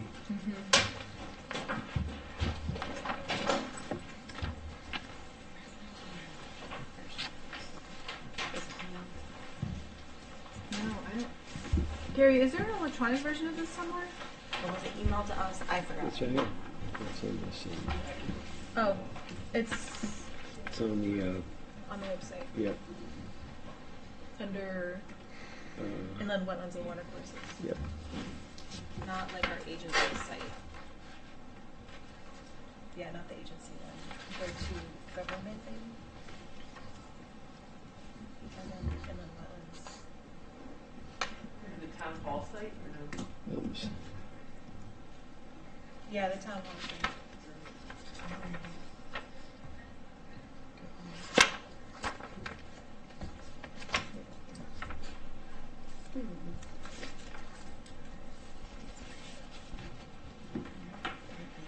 Okay, sure.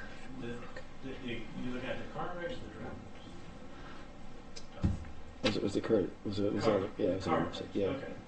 It said from April. No, the draft. Oh, I She want wants the the draft. draft. This is a Do you draft. need I a can hard just, copy? it's okay, I can just share. Is that the latest? I can email you I have it at home, I just, I have a paper I copy. don't know why there's red things on the back. Yeah. You have an extra?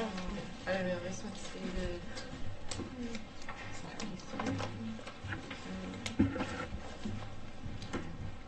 Oh man, same copy.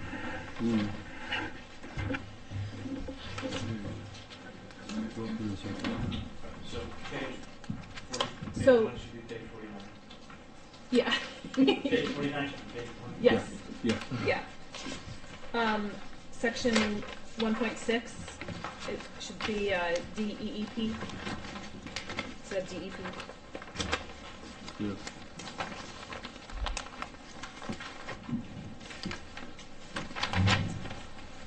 Section 2.1.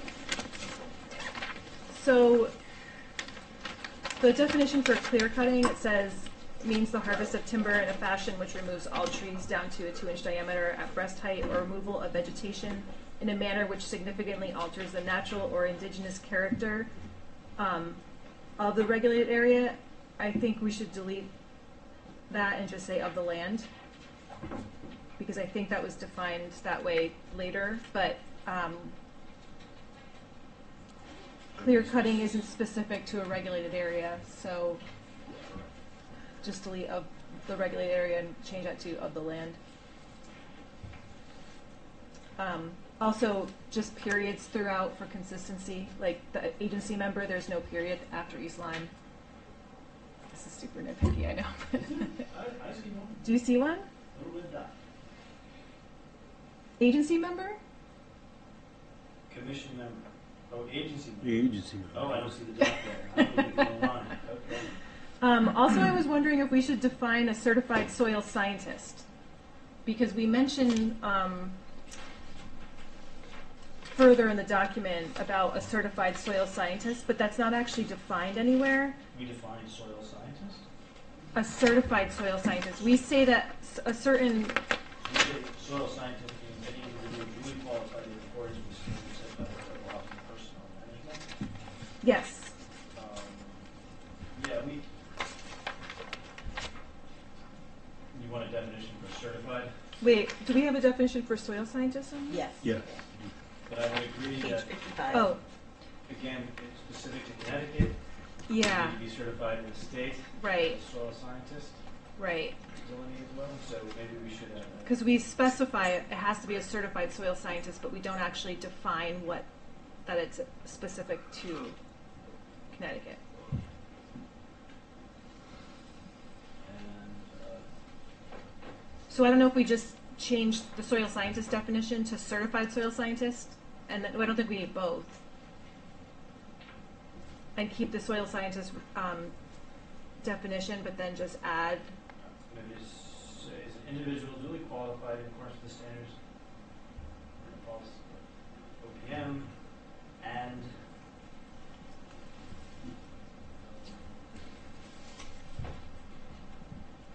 is licensed and certified with the state of Connecticut.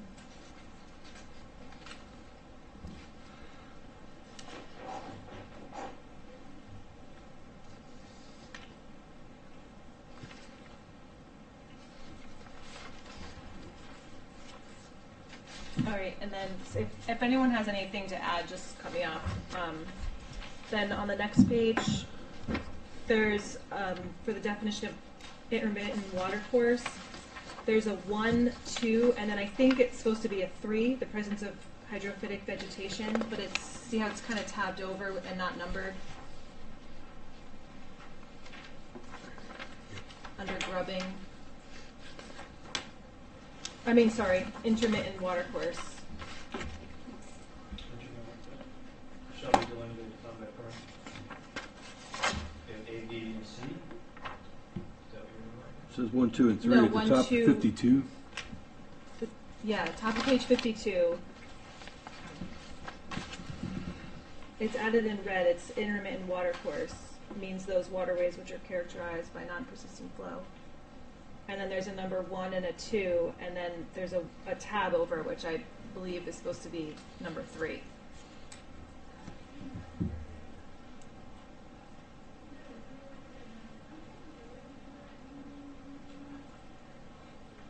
Yeah, okay. All right, and then, so on page 54, regulated area, we have 100 feet. And it should be 300 feet.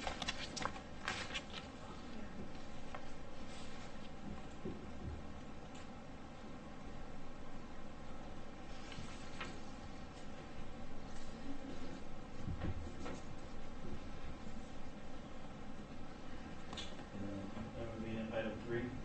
Yeah, Weather. items 2 and 3.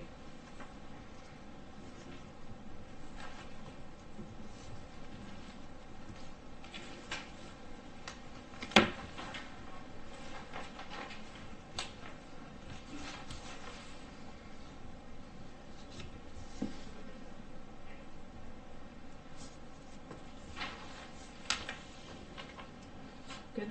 Okay, so then definition of vernal pool on page 55. It's just editorial. It says fish population and supports of, and it's instead of off.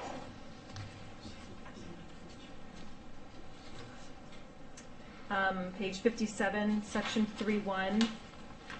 There's a line out. It says in all cases, the precise location. The T just needs to be capitalized. What number is that? 3.1. In 3.2, did you want to say section 15.5 or just 15? Yeah, that was another thing. So a lot of these section numbers have changed, and I don't think that they line up with the new sections, like throughout the document globally. Yeah, I looked up, that's one I looked up actually, and 15.5 is specific to the changing map, the map changes to section 15.5. Okay, so 3.2 should say section 15.5 instead of 15. In both places. And both places of the Yeah. last sentence there too. Yeah. And in Oh, in and 3.3. 3.3, yeah.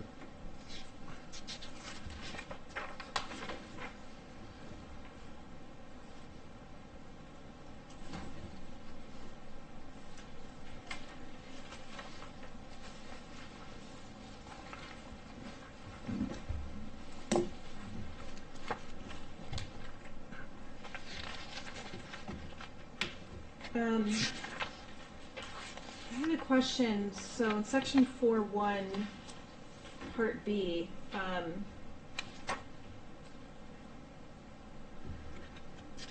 wait, let me just jog my memory.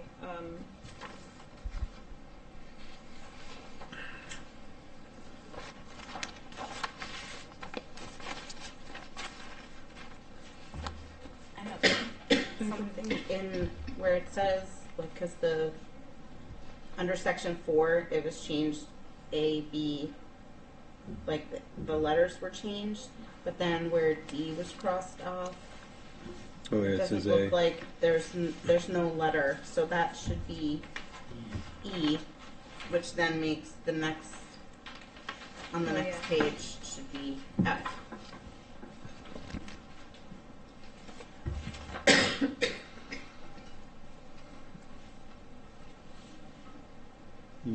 Good catch. A lot of this stuff becomes so much easier to see when When the the red track lines changes are off, are off, but yeah, right.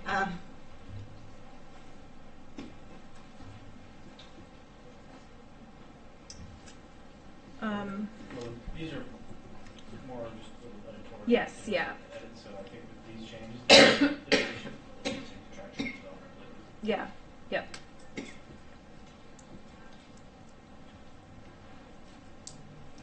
Yeah, section 4.4, it says in blue, a completed application for determination of the permitted non-regulated activity, cross out along with.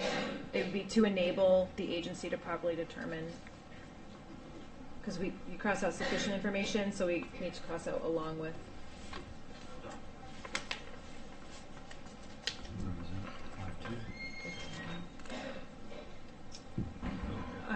And then next I have section 7, 7.5 under I. It's just making sure that it's all capitalization or not. It's just when blue's added, some are capitalized, some aren't. So just consistency there.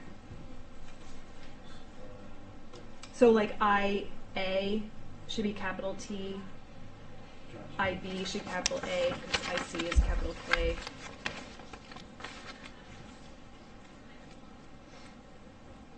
I feel like that all of section 7. Yeah, just if it's caps or not, I know. So I'll double check the format. Yeah, perfect, yeah. And then, yeah, section 7.6A, there's just a typo. Property is misspelled in section A. On the second sentence, and then what was it? 7 down, roads is just, and these are just all grammatical, but So, same section, but like the 5th line down, roads is misspelled after elevations, roads, and drives. so Krista, did we look on page 61 where it says section 2.1.y? No, we didn't. I don't think there is a section 2.1.y.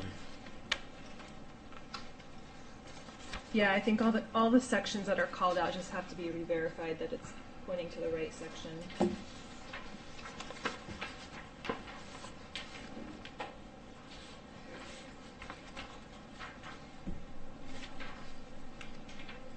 Was spell check turned off?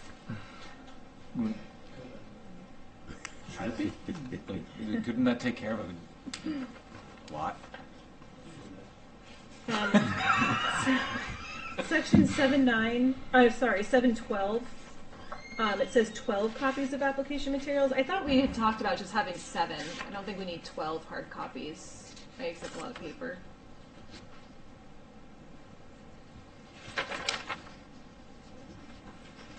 Correct. So, yeah, an effort to go with Yeah. paperless production. Yeah. Yeah. Reduce the number of copies, but again, if everyone here, a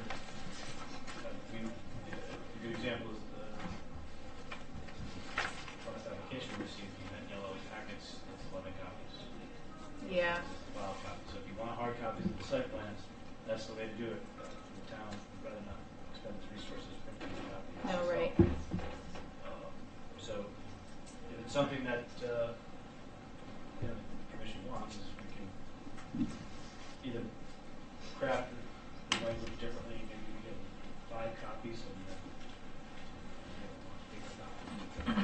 Yeah, do we each need a copy of every application? Yeah. I don't. I'd like to read it myself. No, I don't need it.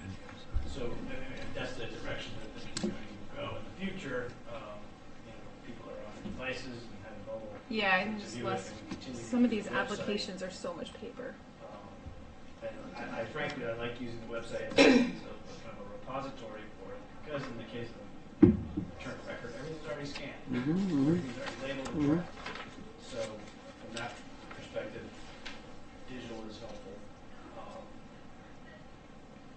Can we just change it to like 6? Sure. I don't know, and then some of us, because if we're, Yeah. at least 3 of us said we don't need paper copies. You can add language, the minimum of 6 copies, additional, upon request of the agency. Yeah, that would be good. That would be good. Yeah. Which section? I'm sorry, was that? That was 710. Oh, it says that. Yeah, we change it. 6 copies of all application materials shall be submitted to compromise a complete application unless an applicant is otherwise directed in writing by the agency. So the words are there, just maybe less than a copy. Those 6 hard copies would really be essentially for staff. Against the amount that would be enough. It's roughly 6 copies to. So then maybe bump it up to 8, because there are a couple. Plus you have the file copy. Couple of us that could be. Yeah. Who wants a paper copy? I do like a paper copy. I like a paper copy. Yeah, We I can know. always Sorry, we're in the share. weeds here, but how about 10? Let's say 10 instead of 12. 9? 3 for us? You also have the alternates too, so that's, Forget I said it. Leave it at 12. Okay. Yeah, leave it. And then in that section in general, it just needs to be renumbered because there's another 710 on the other side, on page 67, 712, and then 13, 14.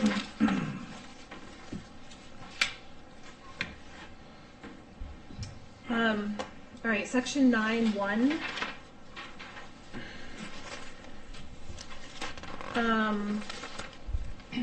Oh, I mentioned. We say 14 days after date of receipt, and I thought maybe we should define date of receipt somewhere, but I have that as a note. But I think we talked about that. Oh, it's defined. Never mind. It's defined in Appendix B. So sorry, scratch that. And then section 10(8). I would be happy to add it to our definition of receipt. Okay, that's what I was thinking. Perfect. Okay, That it is always something that comes to out be of the clear, yeah. Okay, let's do that then. So yeah, you can use the definition from Appendix B even, but yeah, the date of receipt of a petition, application, request, or appeal shall be the day of the next regularly scheduled meeting of such commission, board, or agency immediately following the day of submission to such commission. Yeah. Appendix B, Section C has it defined, so if we add that definition to our definitions at the start, I think that would be more clear.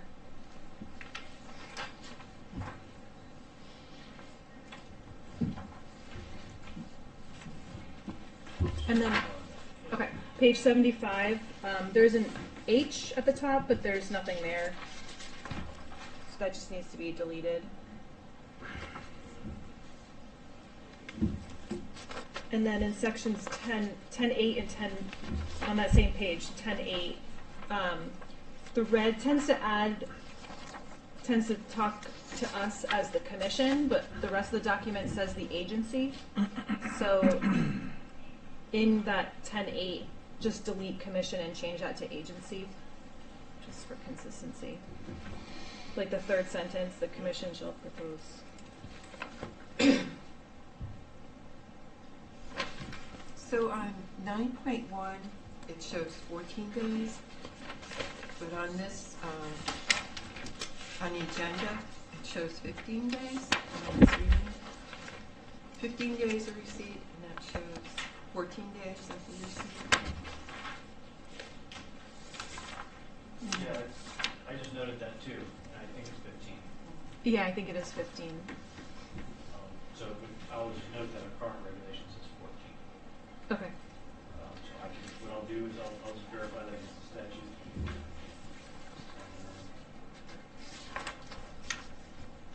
Yeah, because everything else seems to be 15.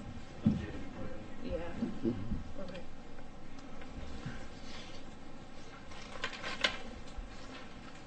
And then on page 76, sections 10.9 and 10.10, it's calling out some subsections, which I think are probably just need to be verified that those are probably not the correct sections anymore.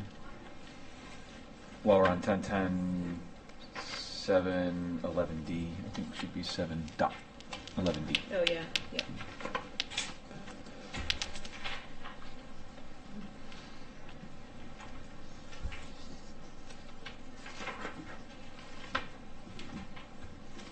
So then I had a question on section 14, enforcement.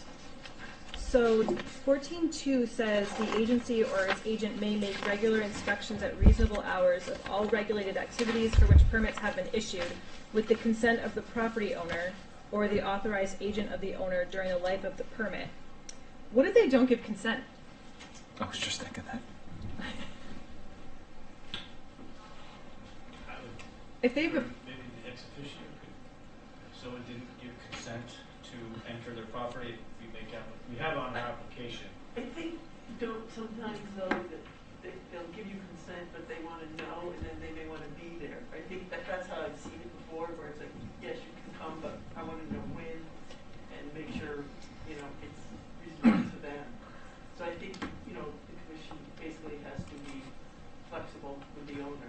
And, So we are allowed to make site visits, but it has to be maybe conditioned that they have to be there. Yeah, they have to be notified. They can't just flat out say, no, you can't. No, but you can't just show up on their property. Right. No, I get that, yeah. It's just there's a notification, I think. Okay. And I mean, for all the years I've been in the woods, I don't think anybody's ever said no. Okay. I mean, the more you see, then the more information you have, and it Right. can only help them. Right, okay. I would say I've never necessarily received a no, but in the case that, let's say you have someone who is not willing to be cooperative and don't adversely toward coverage for whatever reason, you could say, so noting this, I would say on a permit, you can make it as a standard condition of approval that you just say you have the right regardless if you don't request their consent, but I don't know if that's even lawful.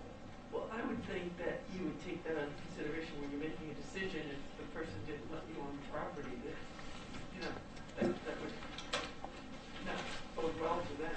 I don't see, Well, it's just interesting because it says, it says the agency or its agent may make regular inspections, which I feel like we condition quite a bit, that you're just going to check in, but it says it has to be with the consent. So usually it's, I tell the builder, hey, I'm the wetland guy, nice to meet you, pre-construction meeting. I'll be out here several times throughout construction. You see me outside. They usually don't take it off my property or anything like that. But I'd also note that on the application, I think this is what covers us, is that we put here, as the legal owner of the property listed on this application, I hereby consent to the proposed activities.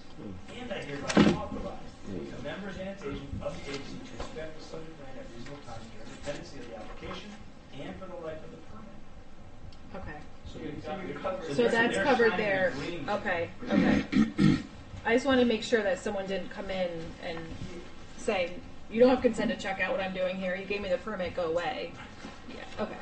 All right. In the case of a violation, they don't have a permit. That's where I would need consent. So it makes enforcement. Right. Yeah. Should we just make the language match between the two?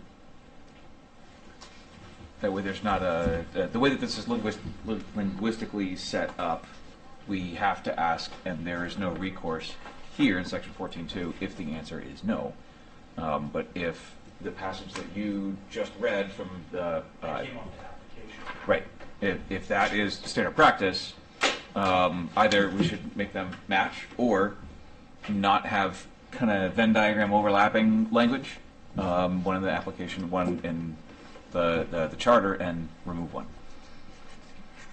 It does create confusion, and you'd question what supersedes what, Yeah, I think we have a caveat in the regs that say the more restrictive interpretation. them or us. But then, again, for us, but again, that's maybe somewhat subjective, as well as, yeah, it's kind of confusing because this agency, as it turns over, you have different members, they interpret that differently over time. Right. So it might be good to clarify it and have the two match. Or state that it aligns with the permit somehow. Maybe something like, yeah, like by making application, you hereby are agreeing. I don't know. If we To the terms on the application.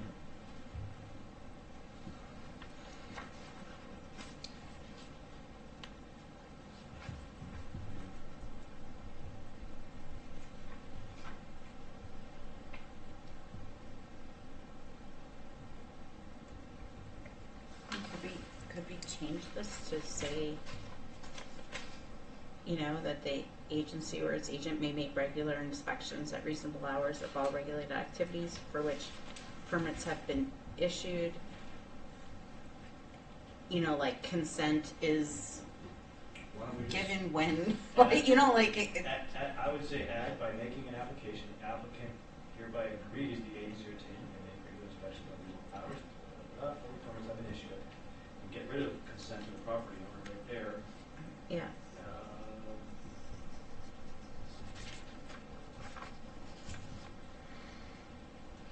Yeah, so I guess the next line, 14.3, you're talking about a permit has not been issued or a permit has expired, then yes, you would need consent from the property owner. But 14.2, So they're allowing us yeah, I as think part of the application. If we just add that by making an application, the applicant agrees, hereby agrees, the agency, and it just goes on, and then after issued with the consent of the property owner or authorization of the owner. Mm-hmm. I think that's suffices.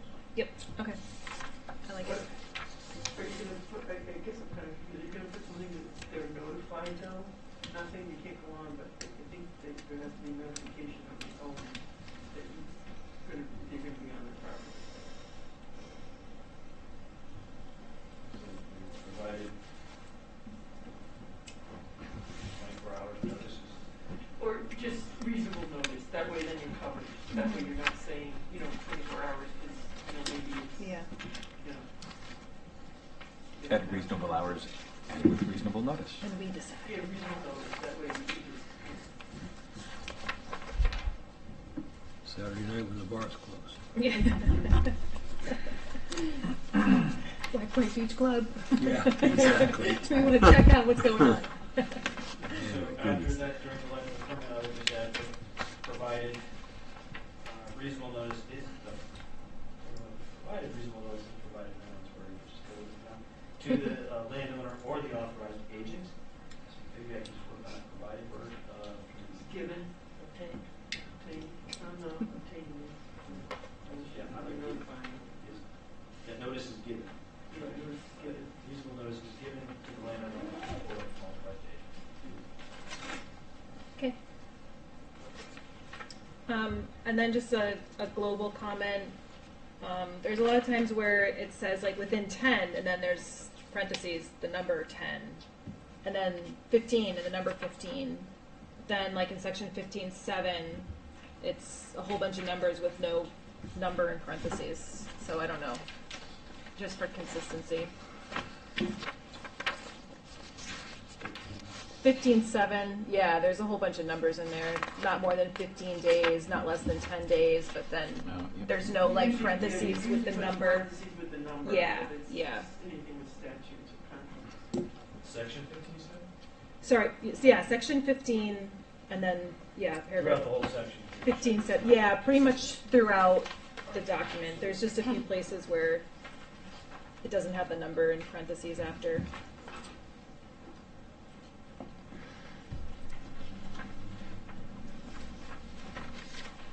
And then section 18.2 taxes, again, just that that red line there adds commission instead of agency. I don't see it.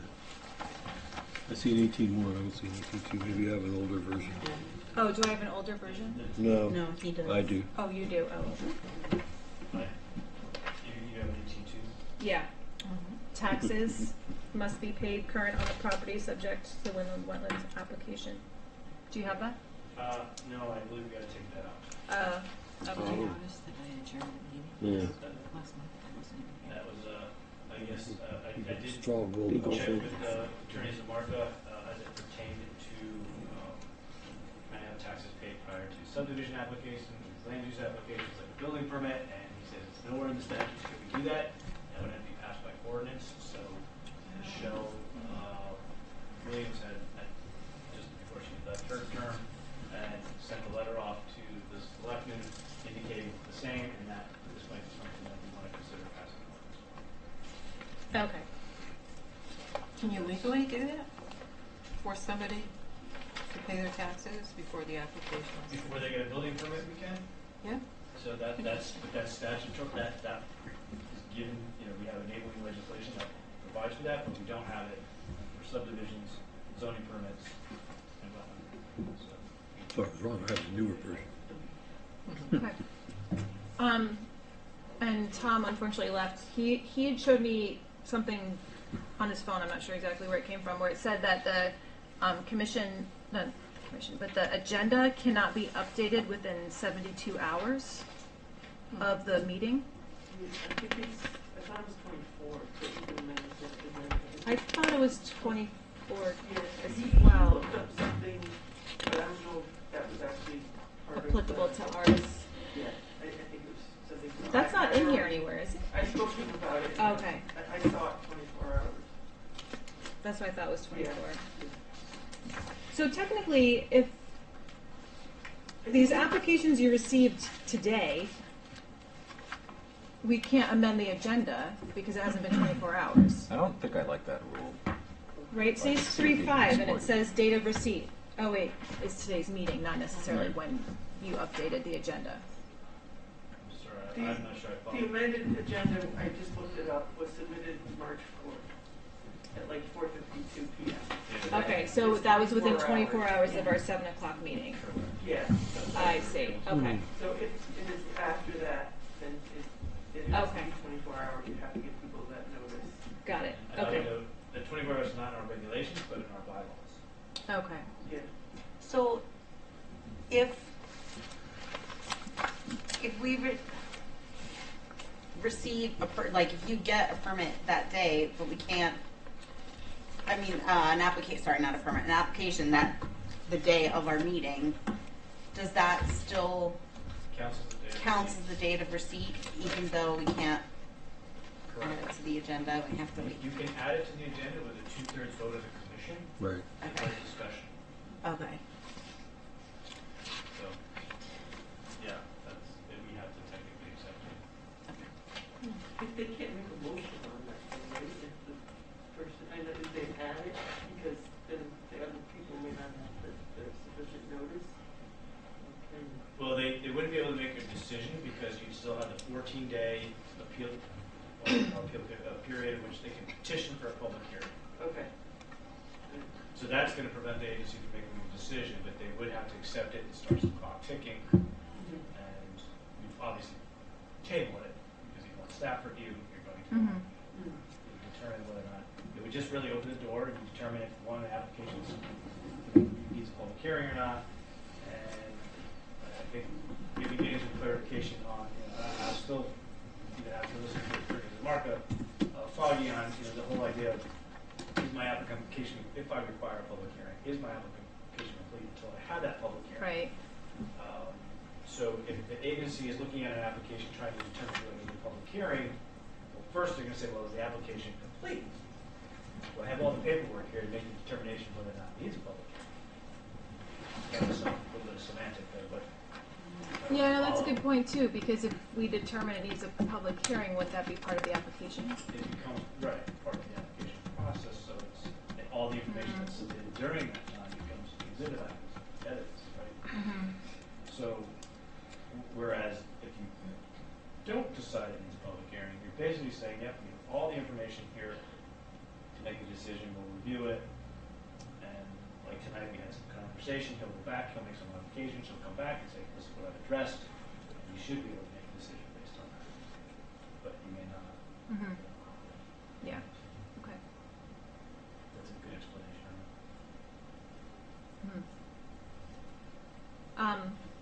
also proposed that, because there's no references associated with this, so I was thinking of maybe we define POCD to tie in the plan of conservation and development to this document, and just define it.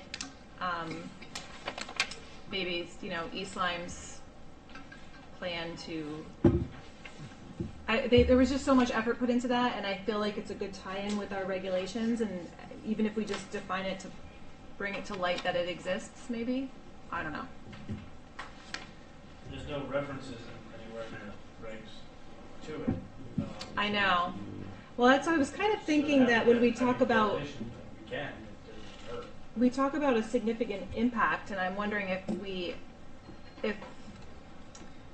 there's the POCD identify a lot of properties that we should be really attentive to as far as preserving for its, high quality value, environmental. Yeah, yeah. So I don't know if we tie those properties into significant impact or not. I don't know. I'm just wanting to have the discussion, because there was so much value within that document, and we just don't have any tie-in from our regulations to it. So, I'm not sure how exactly it would be best to tie them together, but. Would you just put it under your definitions? Well, that's what I'm wondering, if we just define it so it's out there, but we don't discuss it within the document, but still I think. so the question you're asking is how the two relate, right? It's like Yeah, can we use that how does information? plan of development drive our regulatory process? So I would say typically maybe that would be something you develop in section 1. Where you talk about the commission's title and authority. Might be appropriate in somewhere there, and maybe 1.7 that would have some language that tied the two together.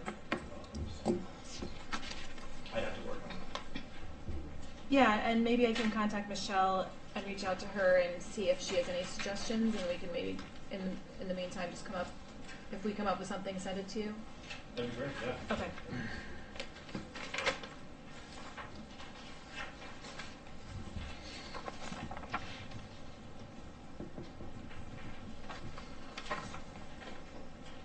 All right, so that was all I had. What else? Mostly just grammatical things. That's Fine. fine. I put mine in as we went on, so I'm good. Good.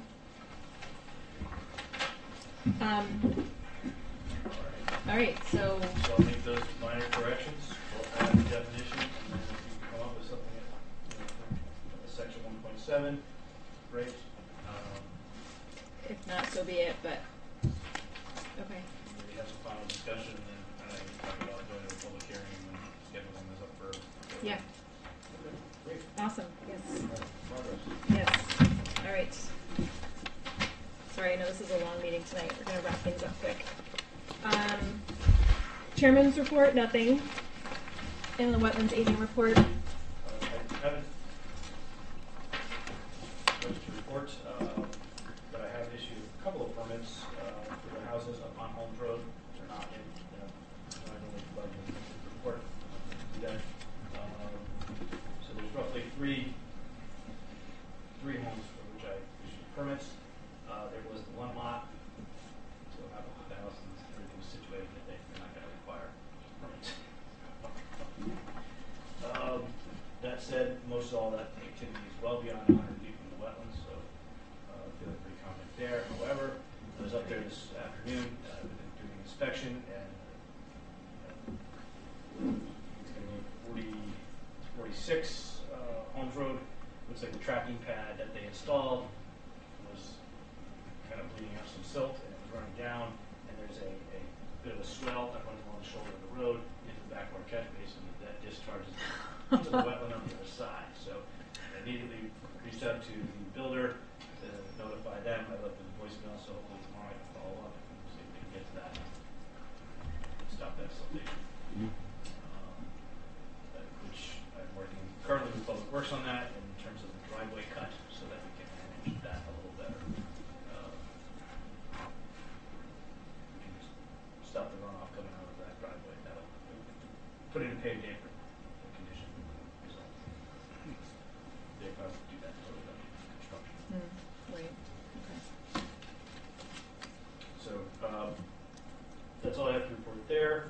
still working on follow-up on the 14 Court Lane. I think that's where Diane had suggested, give me some tips as far as following up on landowners and tracking them down, correcting them, and addressing some of the work on that. 8 Brookfield, there's been no change there. I did talk to Norm Tebow just to try to get some follow-up. He indicated looks like the soils were adequate, that they could probably fit something on the site. However, in terms of the size of the home, he wasn't sure yet. He said it was going to be small, probably 2-bedroom, but they haven't chosen a footprint. So they're still waiting on the house design before they can come forward with their application. I did indicate that if you could try to nail that down more specifically, because at the last meeting the commission contemplated a requirement of maybe vegetating the site and if it was going to remain unbuilt for a crucial time. Right. Okay. So hopefully they'll move along on that. We'll either see an application where they'll put some trees in it. I doubt that they'll tree. I think if we ask them to, they might. Mm-hmm. 9 Rocco Drive, I think that's been resolved. However, what I did hear is that now there's a yellow shipping container on the property. There's a little bit of a property line dispute between he and his neighbor. But now that Mr. Pazzalia has acquired the land in which the violation occurred, that Mr. Wagner trespassed on, conducted, I think that's all stopping. So I told Mr. Pazzalia that leave the edge of bank vegetated as it is and just let it go back for now. And then as you come in for your application, we'll probably seek to put some conservation easement over there. Mm-hmm. That's natural, and I don't think he's actually opposed to that. So it's not like it's really useful for anything he's going to do. It really benefits those 2 homes that are on the pond. We'll see where that ends up, but I'm going to take that off of our list here because I believe it has been, like I said, resolved. Okay. 92 Laurelwood, I am working on that. I did indicate the last meeting. I'm going to pull the landowner and advise them to hire an engineer to come up with some better design. We still have lead out to the road, and it's going to create an icing issue at that location. Little Indian Pond, there's been, we had a notice to treat the pond. That was submitted to DEP. I think the last meeting I may have, that might have been on the website. I'll just double check to make sure it's up there so you can read it. Are the owners during the treaty? Yeah, I believe it was one of the owners making the application. So, I don't know how that works when you have multiple landowners that own the pond, but unless they're all signed, maybe he's just treating the portion that he owns.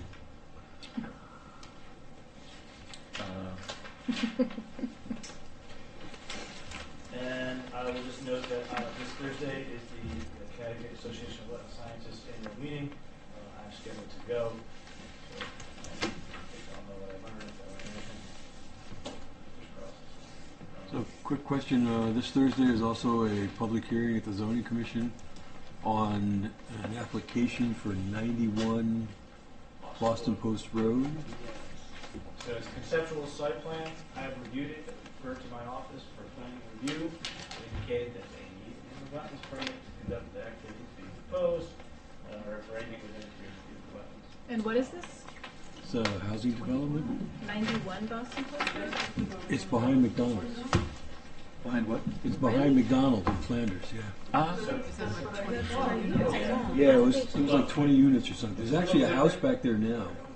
How do they access it? Where do you? Anne brought up the point is, aren't they supposed to apply for a wetland permit prior to going to the zoning permit? The issue is that yes, exception. This is a conceptual site plan, so it's very much like Oswegatchie Hills, where Landmark applied with a conceptual site plan. They never made it to wetland. The wetland agency has never seen a site plan Oh, right. for Oswegatchie Hills. So I doubt we'll ever see one for 91 Boston Post Road either. That said, you never know. But they do know that they would have regulated activities on the site, and those activities would require a wetland permit. So when they go for their site plan approval, that's when they'll apply here first, and then go get their zoning site plan approval. So it's the conceptual stages. We did meet with them. obviously indicating the general concerns of the agency, protection of the brook, the onsite pond, general ENS, but Where? water quality, all of those things, stormwater. Yeah, right here. Aside from all the environmental concerns that we normally have, the site itself does lend itself to location housing. It is ideal. It's in a commercial district. Yeah. Walking distance to the stores. I with the caveat that they installed a sidewalk on Route 1. Again, there might be some problems with that in terms of how much space they had going over the bridge. But again, now, I don't know how this plays into zoning approvals, because some of the new case laws, you can't necessarily have developers perform off-site improvements. However, if it's going to allow the development to move forward, I don't know that we can necessarily hold them up for a sidewalk, but what's the point of being within walking distance of the store? They can't walk. Where's this property again? It's right behind IGA on the east side of Latimer Brook. So just as you go over the bridge, there's a driveway that goes up to the right. Definitely, if it comes our way, we should sidewalk it. I do have an application that was submitted by 89 Boston Post Road. This is the rear lot in the back. I'll go to GIS just so you guys can see what I'm talking about here. Be in this vicinity. So here's the subject lot right there, and 89 is the one in the back. So the application I have here, this gentleman has an easement. That's the guy that was Dumbo. His daughter's the one. They own the land. Kind of eccentric. Show, well, it's not showing the easement that I was looking for, but showing that there's an easement on this property, but there's an easement that runs across here, probably in this direction.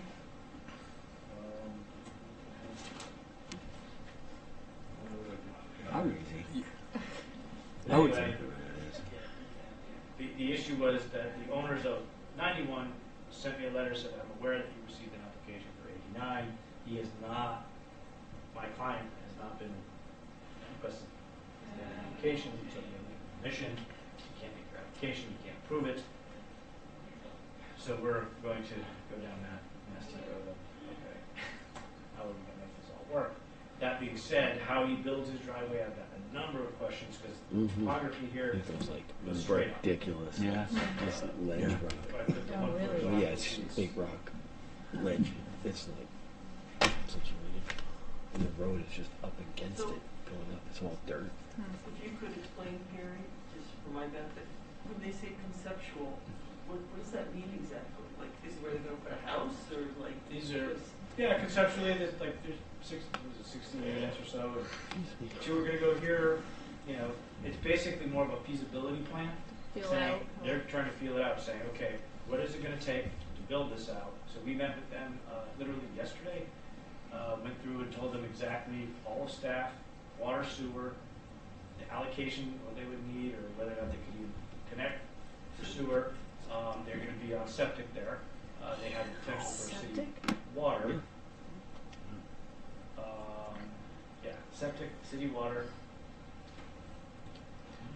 That's kind of where they would have to go with this thing. So they're going to have to get light approvals. So they know all the. Right. So we laid that out to them yesterday. Okay.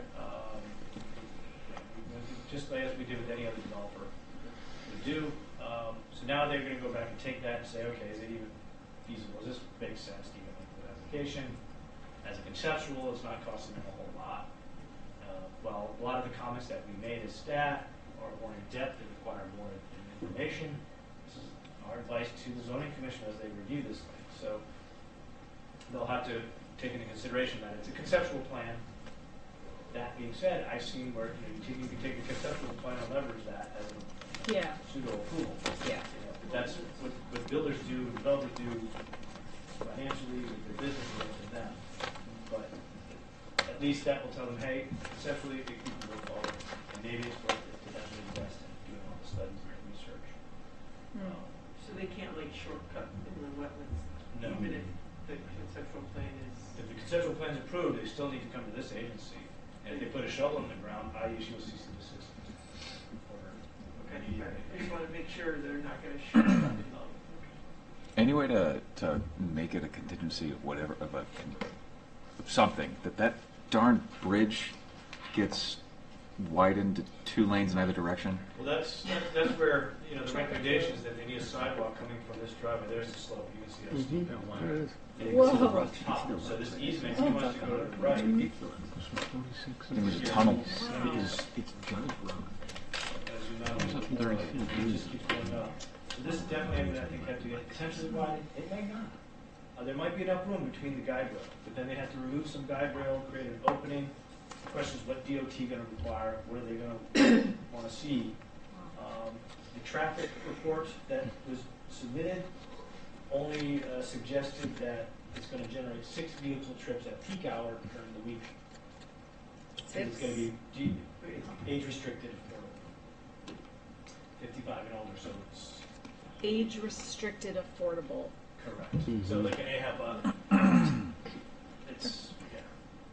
So senior living, if you will, call it that, I don't know. So therefore, the traffic generation is much lower than it would be otherwise. However, they've got basically right turn out and right turn in. So there's no left-hand turn here. Out. Yeah, you can't. You Yeah, can't turn left that'd be there. impossible. Yeah. So Especially with seniors. we'll see if DOT They'll be trying anyway. improves that. So do they How actually close is own the walking? land, or are they looking to purchase? They've closed it. Yeah, that house that's back there now was for sale about a year ago. They must have purchased it. Unfortunately, it was a situation where the land trust acquired it with a reverse mortgage, and I think in order to try to resolve their debt, debt, they sold it Oh, too bad. to the same entity that sold us the Hathaway property. So, English Robert Associates. For this? For this 91. Well, I apologize to the commission for bringing it up, but I thought I saw it coming over the horizon, so maybe. Yeah, no, it's good to know. I will say, my understanding, Kristen Clark is the applicant. Gets around. I know we're really close, but we briefly at the site walk mentioned that a permit was issued on Upper Patagonia Road. I think specifically 101 Upper Patagonia Road. Land is cleared, clear cut along the stream or along the lake shore. A lot of removal of invasive species, local vegetation preserved, all good stuff and whatnot. You had mentioned, I think, in passing that there was another place up the road where they were doing construction. When I'm looking at the GIS map here and something is under construction, it looks like an aqua rectangle with a P in it, indicating permit or pending, I assume. This is roughly the area. I think you're in it right there. This is the Wow, lot you're. that's been cleared. Right. Yeah, right there. Yes. And if you turn the satellite view off, Oh, the pool. Yeah, the pool does not belong there. There's no pool there. oh, so that's not. Oh, that's interesting. Okay, you had mentioned that up the road there was another place under construction that you were gonna take a look at, and wondering if you found anything. There's that I've been keeping an eye on, and Further up the road, I think. I've seen some construction oh, yes, right there, Lakeshore Drive-ish. Right here, this house here, I believe. Actually, I think it's this one. I think it's the Pure. Yeah, I'm looking into that. I believe there's an addition being put on. It's either this one or No, same owners. same owners. I think it's this one. It's all from the road. It looks really close to the road. So when I'm looking at these structures back here, I'm saying I think it might be an addition to this thing up here. This structure. I'll go back and double check. But I was just saying to Leonard, I don't know that I don't recall issuing a permit for it. So like they got walls, there's a building permit. I mean, they're inspecting it, so like I must have issued one, but I wanted to double check so it's clearly within 300 feet. But Yeah. That's all I got. I'm not gonna, unless you guys want to do more draft Oh, regulations. Like I to move- make a motion. I move that we adjourn. Second. Second. All those in favor? Aye. Thanks, everybody.